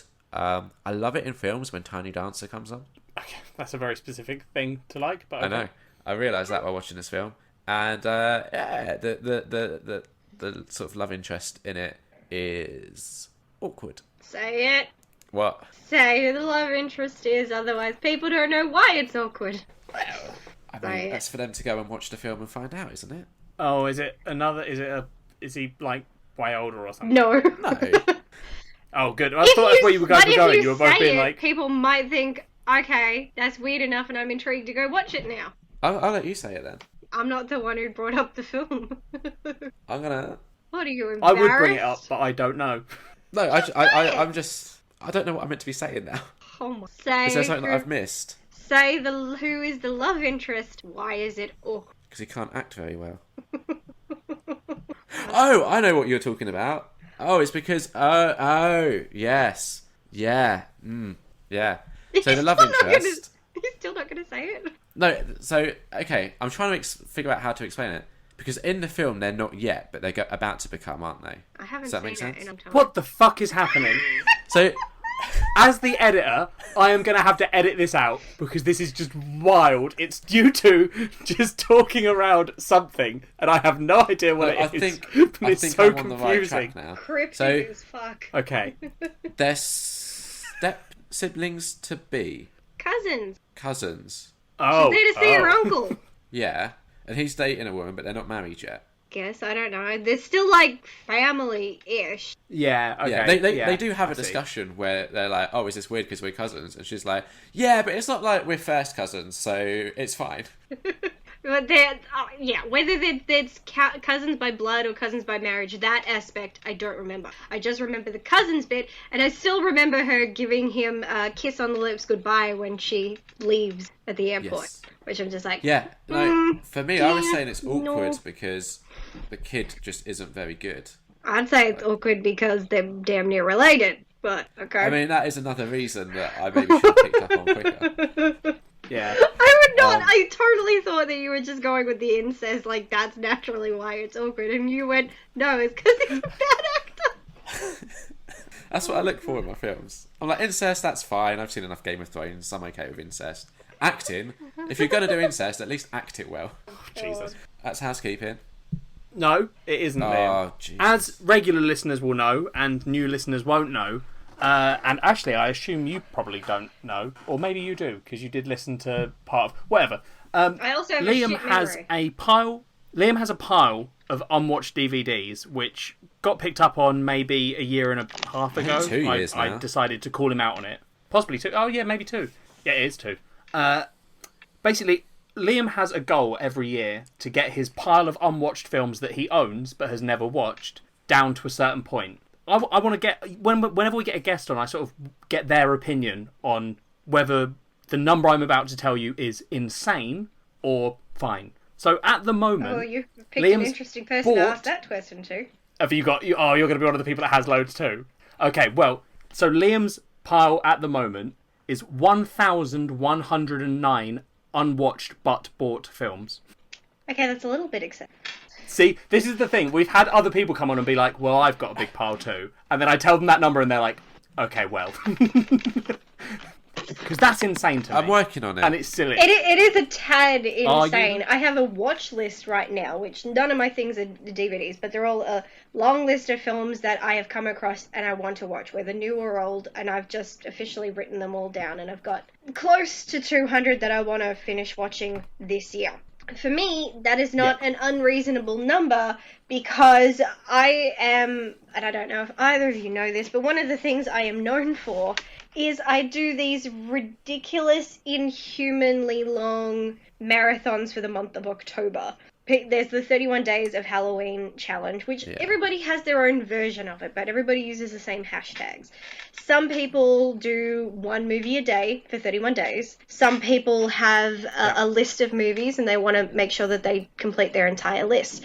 My challenge for myself has been to see how many movies I can watch in that 31 days. That has been my thing. So I had to beat last year's record. And I'm like, even if it's by one movie, that's all I need. So I did. So last year I watched 204 films in 31 days, breaking my own record. So how many a day is that? Some days the minimum was 5. The maximum I did was 10. That's a lot. And yes, I was still able to get a decent amount of hours. I still slept for about 7 hours at the least. That is a lot.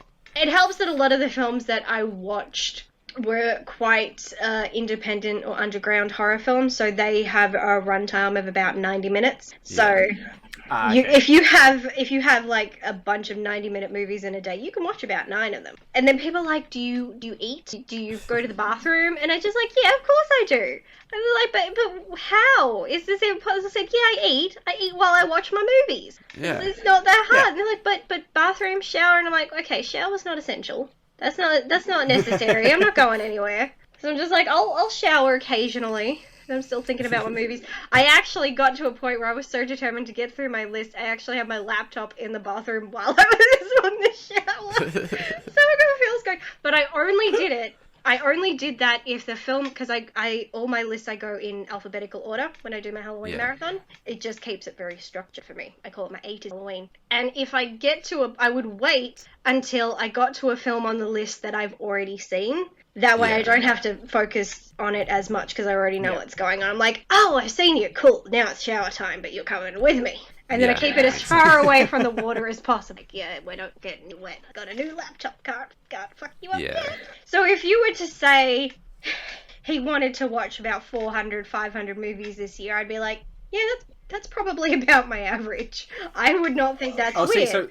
But to say I've got all well his over goal 1,000, I'd be like, that's... So, but see, now here's the thing: is Liam's actual goal. So that's his that's the pile itself. But Liam will not do. Liam has never once gotten below his target, which is usually watch 100 of those films. So in what period? I mean, from what you're saying, so a year. So the issue with this goal, that's easy. The issue with this goal. Liam's problem is he buys so many films. This is the real thing we're trying to fix, is Liam buys too many films. So I could watch 50 films, but then a box set will come out, like the Ingmar Bergman box set, and I'll be like, oh, I've just bought that, and now I've undone all of the 50 films that I've watched. I mean, legitimately, in the last month of last year, Liam bought... the Disney box set? Yeah, there's something I think it's 70 films, according to my list, and the numbers. So... that was in a month. Liam bought 70 films that went onto that list and knocked him way over the target and ruined it. I think someone needs to take his bank this year he's card trying away. to get below 1,000. They do. Okay, so this year, so last year, my goal was just to get below the number that I started the year with, which I think was what was it? Was it 1,000? 1,097? Yeah. So that was my goal last year that I failed. This year, I've set a very optimistic goal of getting below 1,000. Yeah, and you're currently on 1,109. I figured if I just watch 10 a month, because when we started the year I was about 1,120-ish, a little bit over that. So if I just do 10 a month and I don't buy many, I can do this. I can do this. Basically, if I watch 10 in a month and then I watch another 5, that gives me permission to buy 5 next month, because my numbers are still going to be going down. Such a bad way of doing it, but yes. Anyway, all that said, I'm currently at 1,102. So far this year, you're not keeping to the 10 a month thing, because we are currently in the 3rd month of the year, and you've watched 10 films. I'm getting there, right? Are you though, Liam? Yeah, you haven't even broken 1,100 yet. Last weekend I had a 90s movie weekend, and I watched 4 films on Saturday, and that for me was a very good day. So why is your number so shit? Are you reviewing these films? No, God. No. I write brief thoughts on Letterboxd, but it's not a review. If my goal was to watch a bunch of movies and not review them, I'd get through them like that. I have no life. That would be bang. They would all be gone. Yeah, I can't even say I do it a lot. I don't. I think the reason why it's not gone down that much is because you keep buying more. Yeah, this week I bought 3 Solo, which I watched and really enjoyed, and that One Cut of the Dead. So that kind of added on to that. And then I've got the cinema trips on top of that as well. So just watch more films, Liam, or stop buying films. Yeah, I'm working on it. That means culture swap. I will keep doing it. It does mean that. Yeah. Culture swap. Ellie, swap my culture. What's this part of the show? In this part of the show, traditionally, me and Liam pick something that we're going to talk about and sort of do a bit of an in-depth review about. But when we have a guest on, we get our guest to give us what they want us to watch, and then all 3 of us discuss it. Hi. Exactly. So, Ashleigh, what did you recommend to us and why? I picked a little 1995 film by the name of The Last Supper. And it's because this is a film that's kind of stayed with me for a while. I officially watched it and reviewed it last year. And that was because I was having this moment, and it happens a lot. I don't know how things work in the UK. But here, if you're watching back in the days of the lovely VHS, for those of you who are too young to know, it's sad that we're at a point in our lives where that's a sentence we have to say. But One of my favourite things about VHS tapes was all the trailers of films that show started. My favourite aspect. And during the 90s, a trailer that kept being played in a lot of VHS movies I was watching was this movie called The Last Supper. And I always remembered the trailer. I remembered the music that was in the trailer. I kind of remembered who popped into it and essentially what was going on. And over the years, the trailer would just pop back into my head. I'm like, what was that movie? And there was something about it that just always stayed with me. So last year I tracked it down. I'm like, oh, I found it. And I immediately watched it. And as soon as I was done watching it, I went to a friend, started a message. I'm like, I freaking loved this movie. And I'm like, you have to go watch it so that then we can sit and talk about it, because I just want to talk about it because, oh my God, it was so good. And then he went and watched it, and then he's like, oh my God, it was really good. I'm like, right? So then we're just sitting there, we're just typing, and I'm just like, this really sucks because the typing part is annoying. But we were just going back and forth for ages, and then when we were done, I'm like, I still want to talk about it. I want other people to know about this. Why did nobody ever talk about it? It's such a good film. That was basically why I picked that one, because still, it's not one that I mention it to people and I haven't really had anyone respond with, oh yeah, I know that film. People are like, never heard of it. I'm like, that's why I bring... And that was my response when you said that this was the film you wanted to do. It's like, cool, never heard of it, but I'm always happy to watch whatever. People immediately think they hear The Last Supper and they immediately think that it's something religious, and it's not. Which is my assumption, because I know that Ellie has like she's had this huge religious upbringing and she can't get enough of it. So I was like, oh, Ellie's going to enjoy all the religion of this because she loves that. Liam likes telling people that I'm religious, which I'm not. You went to Sunday school, and that makes you religious in my book. Yeah. Going to Sunday school doesn't make you religious because you're not the one who chose to go there. Exactly. So I never say Ellie's religious. I say she had a religious upbringing. Which is not true. You went to Sunday school. Guess what I was doing on Sunday? There are some things I could guess, Liam, which I don't want to say in polite company. It wasn't learning about God and all that. Good. Well, I was anyway, watching cartoons in my pajamas. the religious thing is irrelevant because it isn't a religious film. It's not. So this is the sort of film, right, where I think it is going to be hard for us to discuss without revealing our own political leanings. So I'm really hoping we're all on the same page. Otherwise, this could get real awkward real fast. I would assume this that is a horror movie about discussion... people oppressing people like me. I would assume, based on the discussion Ellie and I were having before Liam showed up, I assume that Ellie and I are in the same category. Liam, I don't know about. I mean... Well, unless I've misjudged Liam our entire friendship, I believe he is also in that category too. Okay, cool. Good. I'm wondering what discussion I missed out on now, though. You'll never know, Liam. Oh my God, what's happening? My phone is freaking out, sorry. Okay. Oh, well, everyone can still hear me, so it's all fine. Yep. There we go. Okay, let's just carry on. And I can see you too, perfectly. Good. Yeah, well, I'm waiting for you to carry on with the discussion. Okay, sorry, no, my phone... You started making a point and then you got distracted by your phone. I don't remember what I was saying. Okay. Okay, so The Last Supper, which... Ellie, had you heard of this before? Nope, I've never heard of it. Sort of a very, very brief, synopsis is it's about a group of 5 friends who get into the habit of inviting people over who their views don't necessarily align, and they have a dinner with them to give them a chance, and that rarely goes well. And most of the dinners end with whoever they've invited being poisoned. Yeah. Lovely way to end a dinner party. Yeah, exactly.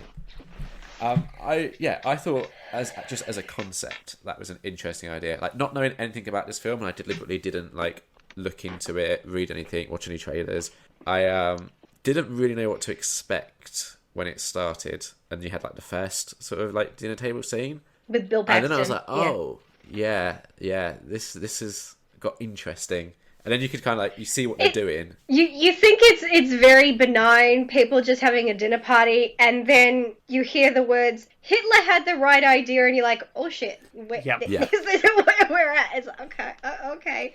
Just that I'm pretty sure the audience, if you don't really know what you're going for, because these are all people who are self-proclaimed Democrats. Yeah. And so they have very democratic opinions. And then they start talking to people who are definitely not of those beliefs. And each person they talk to has, most of the things that they talk about pretty benign. But then there's going to be that one thing that's just not acceptable in polite society. Yes. And I think the way everybody reacts to that one sentence, especially with the fact that one of the people at the table is Jewish, and for Bill Paxton's character to say Hitler had the right idea, the fact everybody's like choking on their food, frozen, forks dropping, is I think exactly the same way the audience was viewing that, going, did you say that? Like, yeah. Oh shit. Like, nobody, it's also, I don't think anybody has a good reaction to that sentence. No. Definitely not. It's also, I love the way they it like escalates and de-escalates in that first scene, because he says Hitler had the right idea and everyone freezes and is like, what? And then he goes, oh no, not about killing the Jews, and everyone's like, oh okay, that's not what he's saying. And then he's like, because they lied about that. And you're like, oh god, I see. Worse. So it's like yeah, it's just so well written the way they sort of take you to that, oh my god, this guy's a horrible person, then lower it again, and then are like, no, we're just kidding, he's a horrible person. Yeah. I think it's such an interesting film. I love the concept behind it. The whole concept came about from Stacey Tidal. It's a female director. I believe the film was shot in a total of 18 days. And one of the benefits is the fact that a lot of the scenes are shot kind of from the perspective of the person who's at the end of the table about to get killed. Yeah. So they could pretty much record all those scenes back to back and not even need the other person there. So that's fine. But the subject, she came about the idea for the film while she was in college, and remembering listening to everybody on the college campus bitching about the state of the world and the state of the country and having all these issues and everybody having some political ideology and almost nobody agreeing. But the point was, not only were people not even attempting to agree, it was a bunch of people sitting around complaining about the state of the world and not actually doing anything about it. And she said it was so frustrating listening to people like that, and that's kind of what inspired the film. And you really do get that, because these start off as such benign people, and the whole concept of how they got to where they were. I mean, when it starts off with the spoilers. I don't care about spoilers. The movie came out in 1995. Okay, for God's sake, move on. But the fact is, when Bill Paxton's character dies, they didn't set out to murder him, and it isn't actually murder. It's manslaughter. Yeah. Turns out he's a serial killer, and he did attack first, and things happened, and he ends up dying in self-defense. But then it kind of sparks the idea of they could get away with it, and they come up with the idea of, what if we invite someone who has a certain opinion or a political belief that is not beneficial to society. We invite them, we hear them out. If we are not able, through the art of discussion, to change their opinion, we kill them. And most of the people, they're like, we can't go around killing people, you're freaking insane. And eventually they decide, sure. The first person they officially invite is a priest, or pastor, whichever, who they're thinking, what's so bad about this? And it all starts fine until he goes into his very determined speech. Cameron Diaz's character was the one who invited him. She had interviewed him for college, I believe. Yeah, that's right. And he sits down, and she spurs him on to bring up the one topic she knows is why she's picked him. They're all like, where is this all going? And he immediately goes into how homosexuals, sweet Jesus, homosexuals are a disease, and that AIDS is the cure for ridding them of the world. And they're all just like, oh, I see why you picked him now. And they're just like, but they're trying their hardest to try and give this man of God the benefit of the doubt, trying to talk him around, and they're just having no fucking luck, and they're like, okay, you're out. Like, he seems like such a sweet man, but as soon as he starts going, gay is a disease and AIDS is the cure, and I'm like, there is no redeeming this man. He's dead. He is dead. Yes. Yeah. Yeah. That was the scene where it was like, it's interesting because when it starts, not everyone is necessarily on board with this idea, and they come around, and during that first dinner scene, you can tell they're still like, right, we're not entirely sure this is a good idea, so let's really try and give him as many opportunities to get out of this as possible. And he just digs himself into essentially his own grave. He really does. Yeah. I mean, he's also, it was funny watching the character himself, because he's preaching about sin and all this stuff while he's gorging himself on the food and wine that they offer him, in showing that he himself is a full representation of the sin of gluttony. And there he is going to town, doesn't have a problem, but we can't have gay people. I however, I can commit whatever sin I want, but gays, no, can't have that. And it's amazing how they originally start off, and they kind of, I wouldn't say it's a montage, but they do go through them quickly one after another, and there's usually like, it starts off with the first couple, it shows them like seeming like a civilized human being, and then instantly there's that one thing, it's like, no, I was wrong about you, and then they kind of stop showing that aspect, and then just give you that one thing about them, giving their one line of why they're there. So you've got like Mark Hammond, who starts going into his speech saying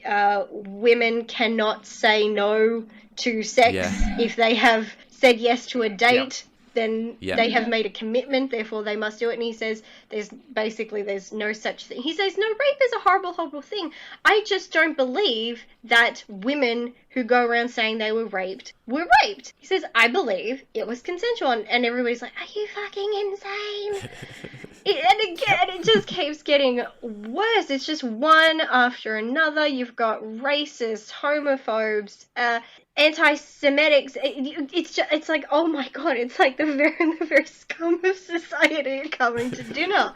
And it's horrible, and of course they're all getting bumped off and buried in the backyard, and they're just overrun with tomatoes because they've got too many bodies in the backyard. They plant a tomato bush on every grave they dig, and these tomato bushes just grow so quickly and so abundant with tomatoes that there are tomatoes everywhere. I almost feel like you could make like an entire film out of just one of these conversations. Like, oh, definitely. Yeah, it's interesting. It was interesting seeing where the breaking point was with the girl who was like 17 years old, I think. So that's once they've started to. You've got Cameron Diaz's character. I can't remember the character names of the main five. That's okay. But Cameron Diaz's character has started to, like, you've had a couple of scenes of her in the garden crying. Which is weird. I didn't think she'd be the first character to break. No, well, it's weird because at the beginning, her and the Jewish guy that stabs the first person they kill, they're both, at the beginning, they're kind of on board with it all. Like, she invites the first real person they actually kill, and Mark has killed someone. But by the end of the film, they are the two that are like, they're not even saying we shouldn't kill people necessarily, but they are saying we're just killing people at this point. We're not doing what we agreed we'd do. That's the amazing turn of events that I really love in that film. It's literally, it was like at the beginning it was half and half. Half of them did not want to do it, and the other half were like, yeah, sure, why not?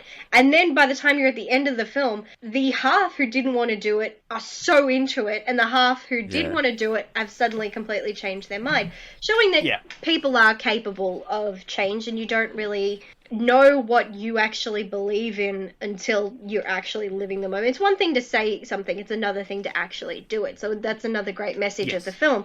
There's so much messages and imagery in this. The fact that, they're eating all these tomatoes, and it's almost like the tomatoes are poisoning them, because they do start to get sick from eating all the tomatoes. It's like they're being poisoned by their evil deed. And so that's a great little thing. It's crazy how it affects each of them, and it does literally that by the end of it, they're not giving people a chance anymore. They're not waiting for them to argue their case. They're not trying to change their mind. They're just flat out going, I don't agree with you, therefore I will kill you, which is the whole point of them becoming the very thing that they were arguing against, that they wanted to be about discussion and changing people's minds through discussion, and they've completely started acting like everybody else, going, fuck you, if you do not agree with my opinion, then you are out of here. Adios, rest in peace, you're going in the backyard. And then, of course, they all get their comeuppance. But yeah, they pretty much, I think they officially know that they've gone off the deep end when they kill the poor librarian just because she didn't like one book and she thought that it wasn't appropriate. And oh god, what was that book again? I know it's Catcher in the Rye? Yes, Catcher in the Rye. Yeah, Catcher in the Rye. It's full of swear words. Which has been a controversial book for a long time. And of course, by the time they walk away, they come back and she's got a freaking knife in her back. And you know, he's just the guy. He's sitting there and he's going, "She was not useful. I can't." You know, he was so calm about the whole ordeal, just pouring himself another drink while there's a dead body at the table. And they're just like, out of your fucking mind. And that's when you know that they've really lost it. That you're now killing people over some really dumb shit. Like, because you didn't like a book. Come on, it's a book. Yeah. And, so, yeah. There's like a it's not really a thought experiment. We've definitely discussed this in the past, I think, Ellie, maybe. But there's a topic they keep coming back to, which is... if you had the opportunity to go back to, 1909 that they say? Like, before Hitler has done all of Hitler's bad things, if you could meet him when he was, like, art student or whatever it was, knowing what he would go on to be, would you stop him? And I thought I'd open that question for us to discuss. It's a very hard question. Everybody wants to say yes, because it's Hitler. But the thing is, you could, A, only make that decision, A, if you were comfortable with killing someone. B, you had to know ahead of time Hitler would become what he became. And I don't think anybody would have known that this Austrian kid was one day going to become a German dictator and create Nazis and all this shit and completely ruin the swastika for the Buddhists. Thanks a lot. I'm still pissed about that one. If I owned a swastika, it would be for spiritualistic reasons because I love symbology and I can't ever use a swastika because of him. But yeah, nobody can know what somebody is going to do. So we can all say in hindsight, yeah, I'd go kill him. It's like, yeah, but you wouldn't know he's going to do all those. Yeah. Because that's the way they phrase it in the film. Isn't like at the beginning they talk about time travel and that, but in the final scene when they're talking to Ron Perlman, the last guy, when they're talking to him, they don't phrase it as time travel. They say, if you were in 1909 or whatever, would you do it? And I was like, I genuinely was like, well, surely that's going to be his answer is, no. Well, I wouldn't know. So how could I make he that actually call? gives a really good answer. That's not their point. But I love that whole bit at the end. Yeah, if you're living in a hypothetical world where time travel is real and you know what Hitler's going to do, and it's like, if you could time travel and go back and stop Hitler, would you stop Hitler? It's like, well, that's a different story if I knew everything that's going to happen. But if you're saying, if you lived in the 1910s, 1920s, and you met Hitler, would you kill him? It's like, he was a freaking art student. Why am I going to go kill an art student? Yeah. It's like, no, because I'm not a killer. It's you know, you have to be careful how you phrase the question. So I guess it's also relevant to the film because, well, I mean, it's relevant to the film, obviously, but I mean more specifically because their sort of justification for killing these people is they might go on to do something bad, which isn't time travel because they don't know what these people are going to do. And I guess that's sort of the point but of equally, what they consider as to be what is bad is also by their, like, definition of what good and bad is, which is also problematic because, you know, they have a very left-leaning definition, which, while we might necessarily agree with that, isn't exactly how, like, the law would see it. Yeah, the fact is that obviously these people have less than lovely ideals and morals about the world, but you've selected one aspect of a person's life that you don't agree with. You don't know anything else about them, and the problem is that they get to a point where they actually never at any point do they try to understand why the person feels that way. They only try to argue with them as to why thinking that way is wrong. They don't actually try to say, but Tell me, why do you believe that? Why is that your stance? And that's basically the point of why Stacey created the film. It's nobody tries to understand anybody. You can't fix a problem by just getting rid of it. You're not actually fixing it. That only by truly trying to analyze it and actually getting to the bottom of it can you fix it. And these people were no different to the people they were killing, because they were firmly believing their opinion was the right one, which is exactly the same as the people they're talking to. Whether you agree with it or not, that person believes their opinion is the right one. So who are you to decide that you can just get rid of them and kill them just because you don't agree? Yeah. Yeah. We're all gonna agree or disagree on some dumb shit from time to time, and if you're part of film Twitter, you're really gonna disagree over some dumb shit all the time. Yeah, this would But be the moment people start going, you should die, it's like, well, you're... Yeah, this... Yes. Yeah, if you did like a modern version of this, and it was like, right, I'm going to look through your Twitter feed and determine if you're worthy of living or not. Oh, God. That would be some interesting results there, I think. But yeah, I really liked... let me get his name, because I don't... Courtney B. Vance? Probably Vance. Mm-hmm. Courtney B. Vance as Luke. Mm-hmm. He, to me, seemed to start off as somewhat level-headed, and then he smacks a sheriff in the face with a shovel, and you're like, oh, he's really gone off the deep end. He really has. Is that before or after the 17-year-old girl that they're going to kill? Because that was the point where, like, whichever one of those comes first is the point where I was like, oh, he's gone now. He's too far. Because with the 17-year-old girl, she's talking about how she believes that by giving out free condoms and sex education, they're encouraging young people to have sex and become, like, unmoral. Was she also the pro-life advocate? You need a good fucking... No, there's a different one that's a pro-life advocate. Okay. I don't think she specifies on that. She's just talking about the sex part. Okay. Because there's another lady who's a pro-life... they had a lot of shitty people at the dinner table. Yeah. Yeah. But then when Luke's talking to that 17-year-old, he becomes... very aggressive.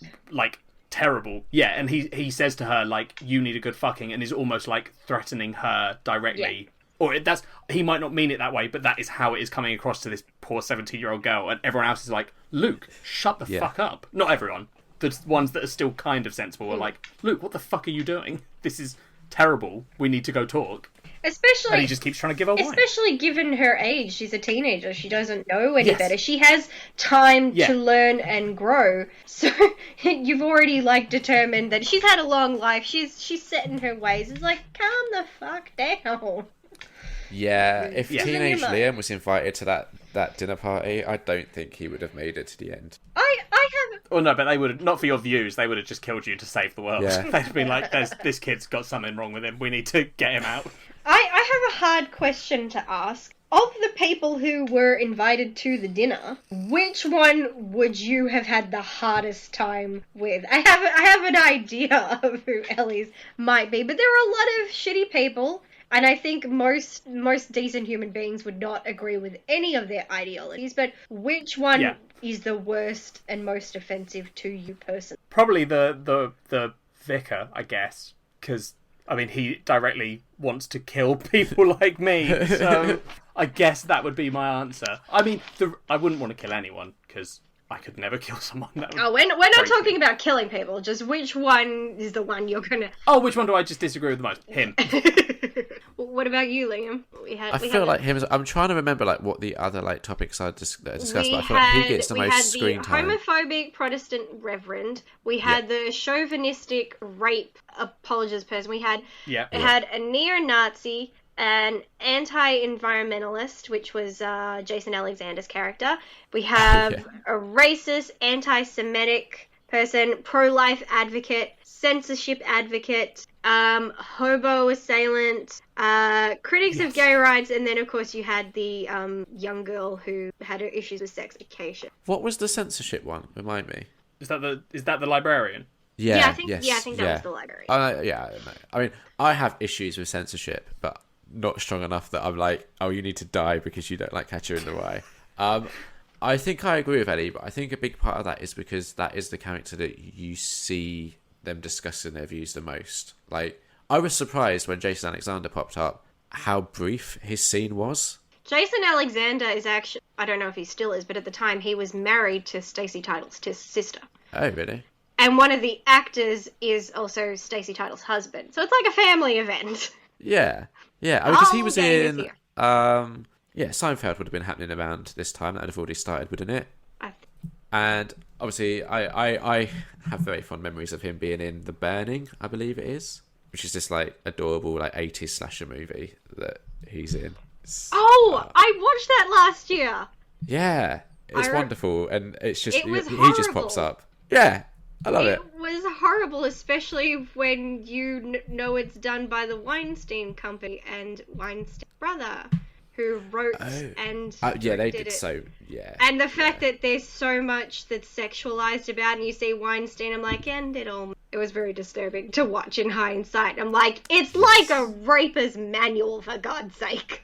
That's very serious. Am I misremembering the film now? How long's it been since you watched it?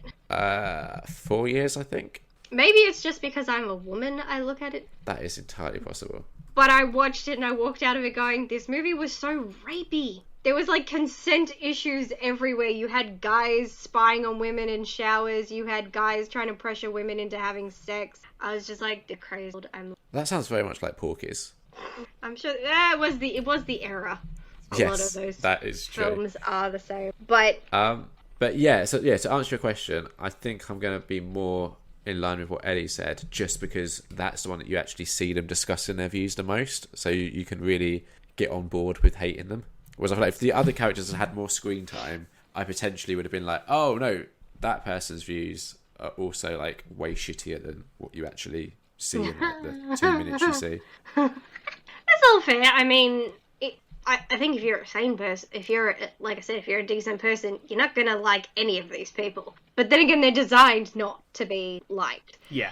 And, I mean, as soon as, first up we get a neo-Nazi, and I was just, fucking hell. And like, and he's a serial killer to boot. That's just great. Yeah. And I'm just like, well, I don't like it. And it was awkward that I was watching it, and then sometime after I watched it, the actor passed away, and I'm just like, that's not how I want to remember you. But, I mean, obviously, big issue with homophobic priests. It's such bullshit. But even though it wasn't touched on very much, my close, one of the ones that really gets to me is the pro-life advocate. Yeah. That's always a sensitive subject for me. But, I mean, I don't like any of them. But if I start hearing any people going on their pro-life speeches, my head wants to explode. Yeah. So if I was sitting there, I wouldn't have gone and slit her throat, but I would have grabbed a bottle of booze and been like, I'm out of here, because I can't deal with this shit. I think another good moment in the film is when they're talking to, I can't remember what the person's view was, but they were talking to him, and he actually started to reconsider his stance. And he was starting to think, maybe hobo assailant. Yeah, I'm going, I'm not, maybe. And he actually is like, you actually have a good point.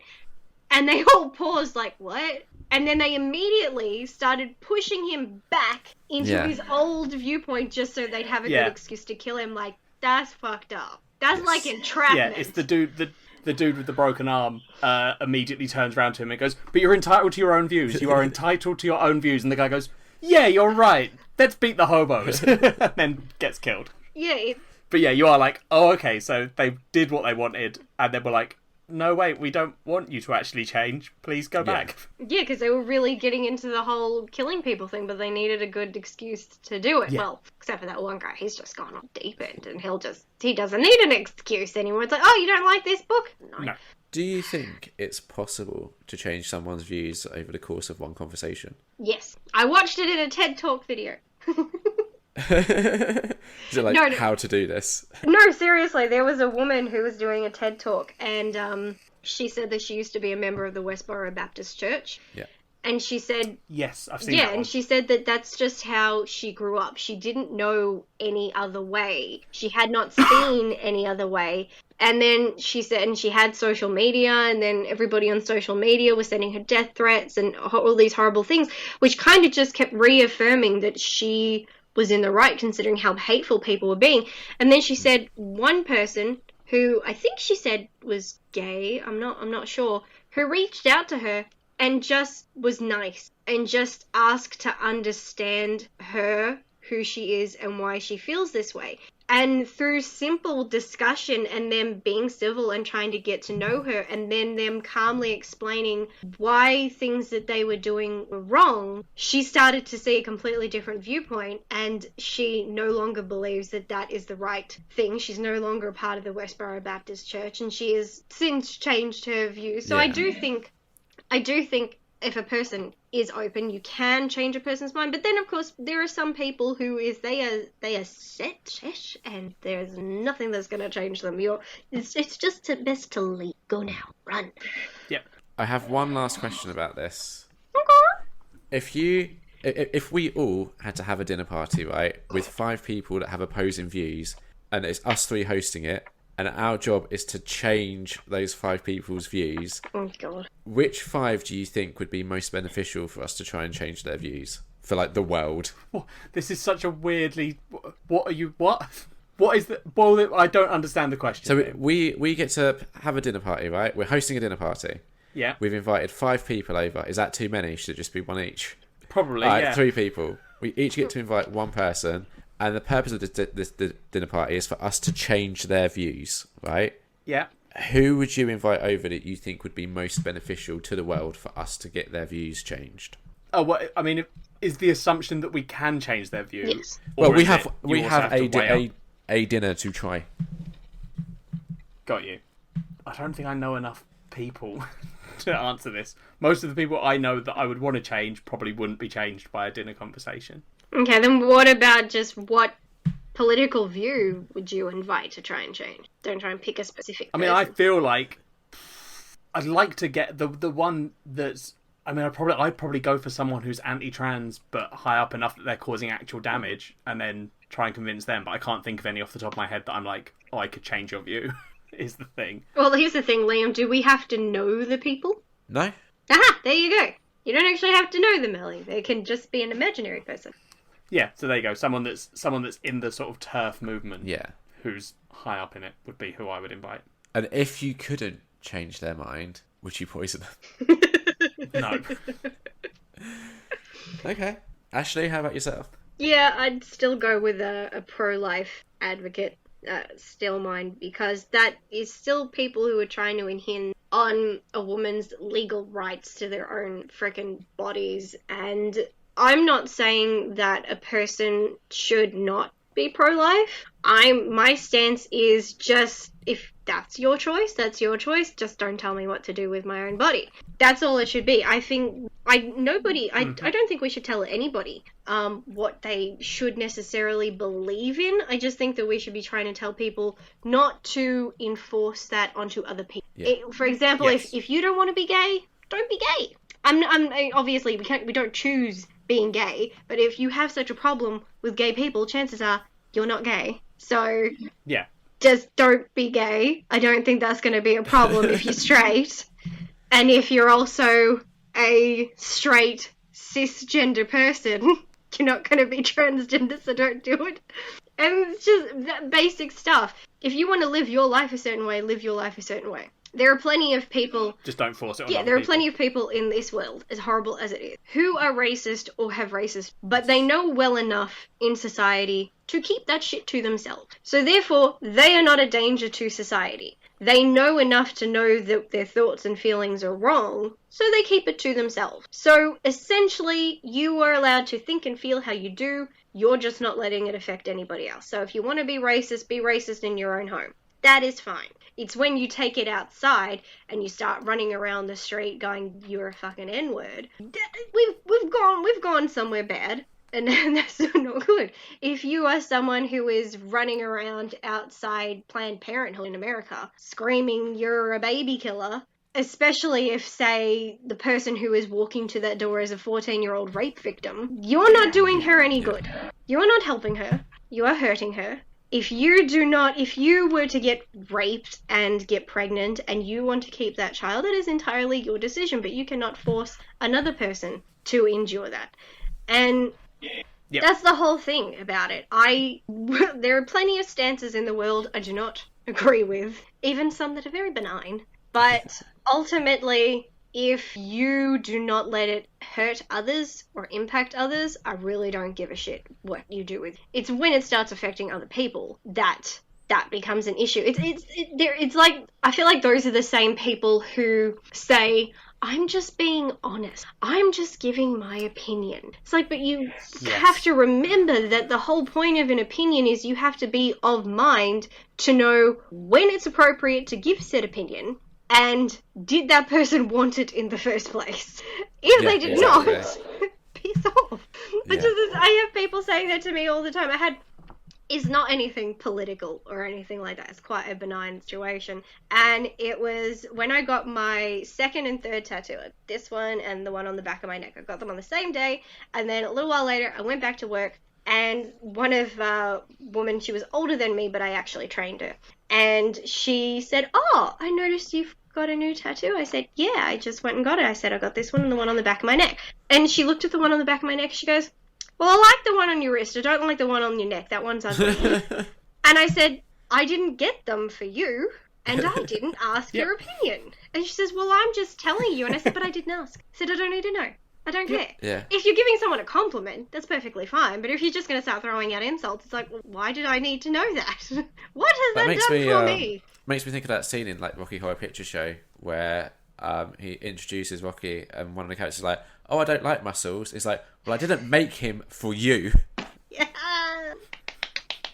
Love that movie. So good. Mm-hmm. But it's true. What about you, Liam? I'm torn between three very specific people, but I don't think I would have the ability to change any of their opinions. So I don't know how useful it would be. I think one, I might stand a chance, maybe, but that might be me being naively optimistic. So who are your three people? So, firstly, Donald Trump. Yeah, I don't think he was on my list, but I don't think you can change his opinion. It would be hard. It would be hard. But if it was a case of change his opinion or poison him, at least I know I could do something good with this evening. Well, do I bleep out the bit where you threaten the president of do I want the podcast to be monitored by the FBI? Actually, I'm realizing something. You can change his mind. He changes his own mind depending on what he's going to get out of it. So if you made him a good enough deal, he'll go with any political decision you want. That is true. Liam will let him guest on Nerd if he stops being so mean. Oh god, we'd get so much hate. So I've said a lot of Trump bashing in my own videos. I haven't had any attacks yet. They're coming. They're coming one day. But I think if you had him as a guest on your game show, you might get some backlash. I don't want anything to do with that man. I would punch him. Yes. So the second person, Rupert Murdoch. Why Rupert? The media mogul. Yeah, because he is in control of a lot of like the British sort of tabloid newspapers, right? So those like right-wing agendas that get pushed out typically seem to come from him and his viewpoints. So if you could change his mind, then all of that media stuff that falls under his umbrella would hopefully start aligning more with his new views that aren't shit. As someone that works in the UK media, that's not how it works. And if you changed his mind, nothing would change. You think? I can confirm that the way that news outlets work is they have an audience that they have acquired over years of being a company, and then they write for that audience, not because they're told to. In fact, Rupert Murdoch, I don't know which ones he runs. I think he might run mine, maybe. But anyway, I think basically our editorial department functions completely independently of every other department because there can't be influence from the higher ups because that immediately ruins journalistic integrity. Is that a thing that still exists? But yeah, exactly. Yeah, that's a genuine thing that we get told a lot when we try and say, "Hey, that thing you just wrote is really shitty, and maybe you should change it." And then we get told by editorial, "No, journalistic integrity." And then I'm like, "Oh, go fuck yourself." I might edit some of those swear words out because I do work for the company and people might know who that is, and I need to be careful. Okay, so my third person, who I think maybe I might stand a chance with, Piers Morgan. Oh god. Oh, just no, leave him. Don't bother. Because I feel like he says this shit just to get a reaction. So you could just sit him down and be like, yeah, no, you're so weirdly defensive of Piers Morgan and Katie Hopkins, and they're just, for some reason, you think they're like nice people that are doing it for publicity. Look, I don't think they're nice. I just think they're somewhat twisted, and they're like, oh, I get attention by saying these horrible things, and I get money for it, so I'm going to keep doing it. Well, there's your problem. You actually have less of a chance of changing someone's mind when that's not their actual mindset. If they're doing it for financial gain or for attention, then they're doing it for something that they're going to get out of it. So you can't just go and say, well, this is bad. It's like, well, I already knew that. I just don't care. But if it's a person whose opinion is something they firmly believe and you're just trying to give them a different perspective on it, they're going to possibly be a bit more open. But if you're saying, they're like, well, I already knew this was fucking bad, I don't agree with it, I'm just after the attention for it, then you're fucked. There's no hope there. So I don't know if Piers Morgan believes the shit he spews, or he just does it because of how the attention he gets out of it. If that is the case, that's never changed. Yeah. It's kind of like the last scene in the movie we're talking about, where they talk to someone who claims not to believe any of the viewpoints that he has been spouting on the TV. He is the voice of discourse. And then does maybe... Oh, so I'm going to end up poisoned.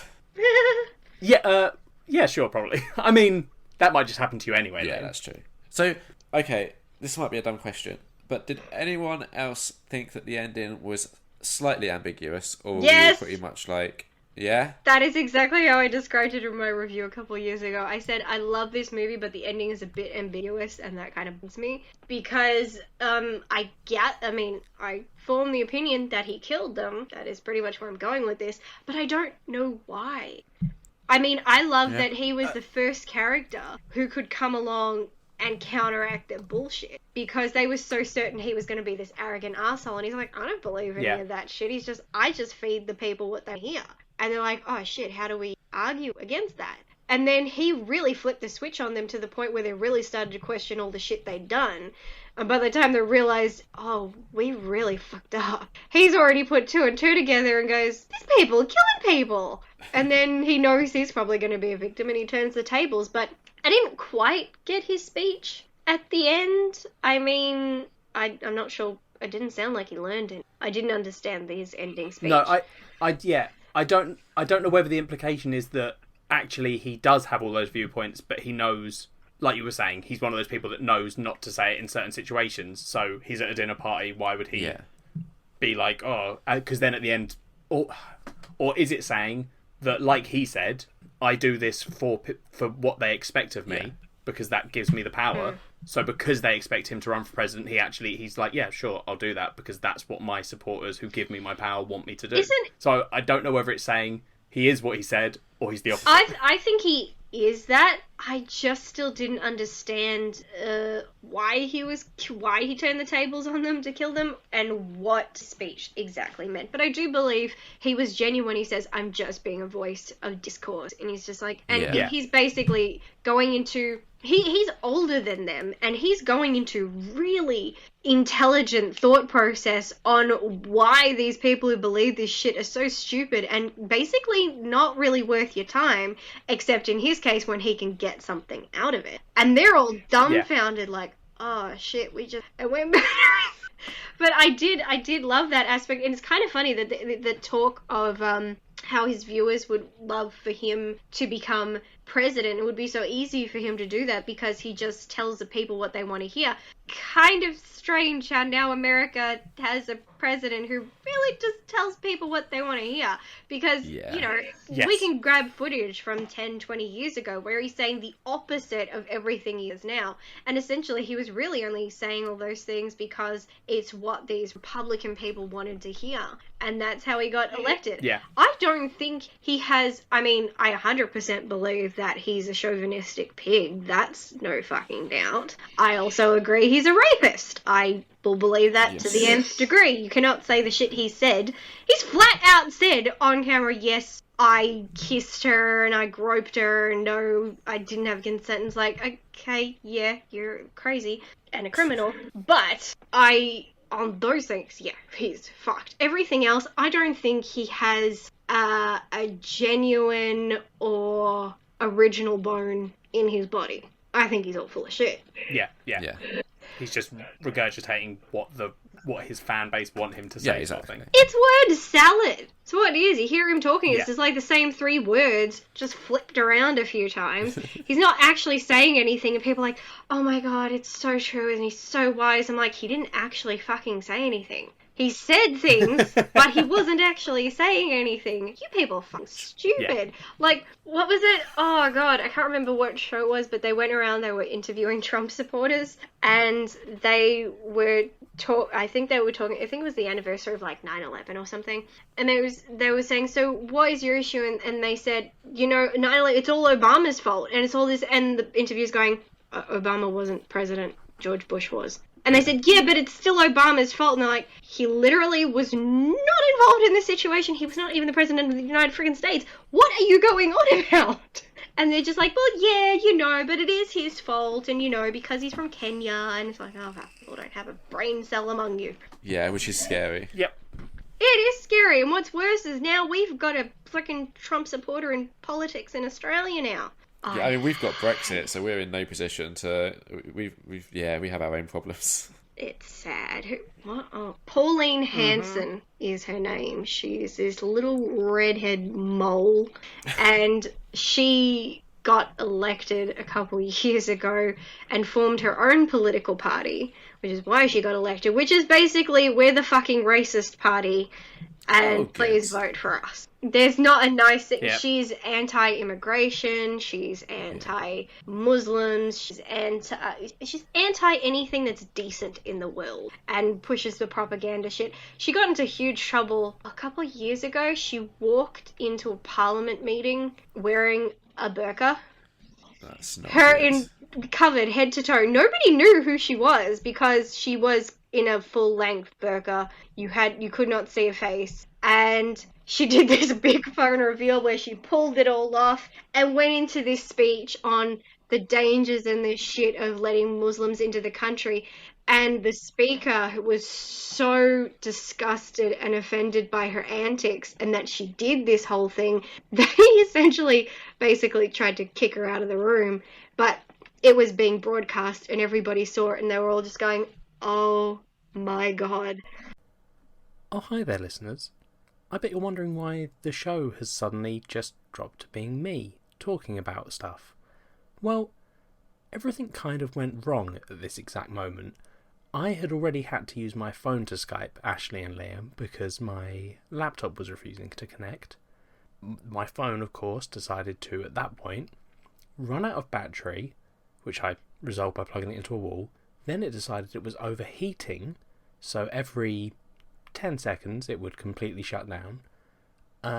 So, that was a bit of a nightmare. And then as we stayed on the call, Ashleigh's computer decided not to record this last bit. So suddenly, it's me. You've got me. I'm going to do all of the outro. So let me wrap this up for you. We decided that I would give the film a 4. Liam thought that was a good idea and also gave it a 4. Ashleigh gave it a 5, I think. If she didn't give it a 5, I'm so sorry, Ashleigh, but I believe you gave it a 5. That's the end of that wrap-up of that culture swap. Good job we did. Next time on Nerd, me and Liam are doing Love, Death and Robots. So that'd be good. Join us for that. Then we did the, where can you find people? If you want to follow Ashleigh, which you should, she's at @the_movie oracle on Twitter, and her YouTube channel where she does her game show is The Movie Oracle, so go follow her there. You can follow me and Liam at NerdOnNerd on Twitter. You can email us at nerdonnerdpod@gmail.com, facebook.com/nerdonnerdpod, all one word. We're on YouTube. Rate us on iTunes, give us 5 stars. And then I made a funny joke for, how we do the little joke at the end, you got any final thoughts? I said I'd poison Liam. And then we all said bye in unison, but I'm the only one here, so bye.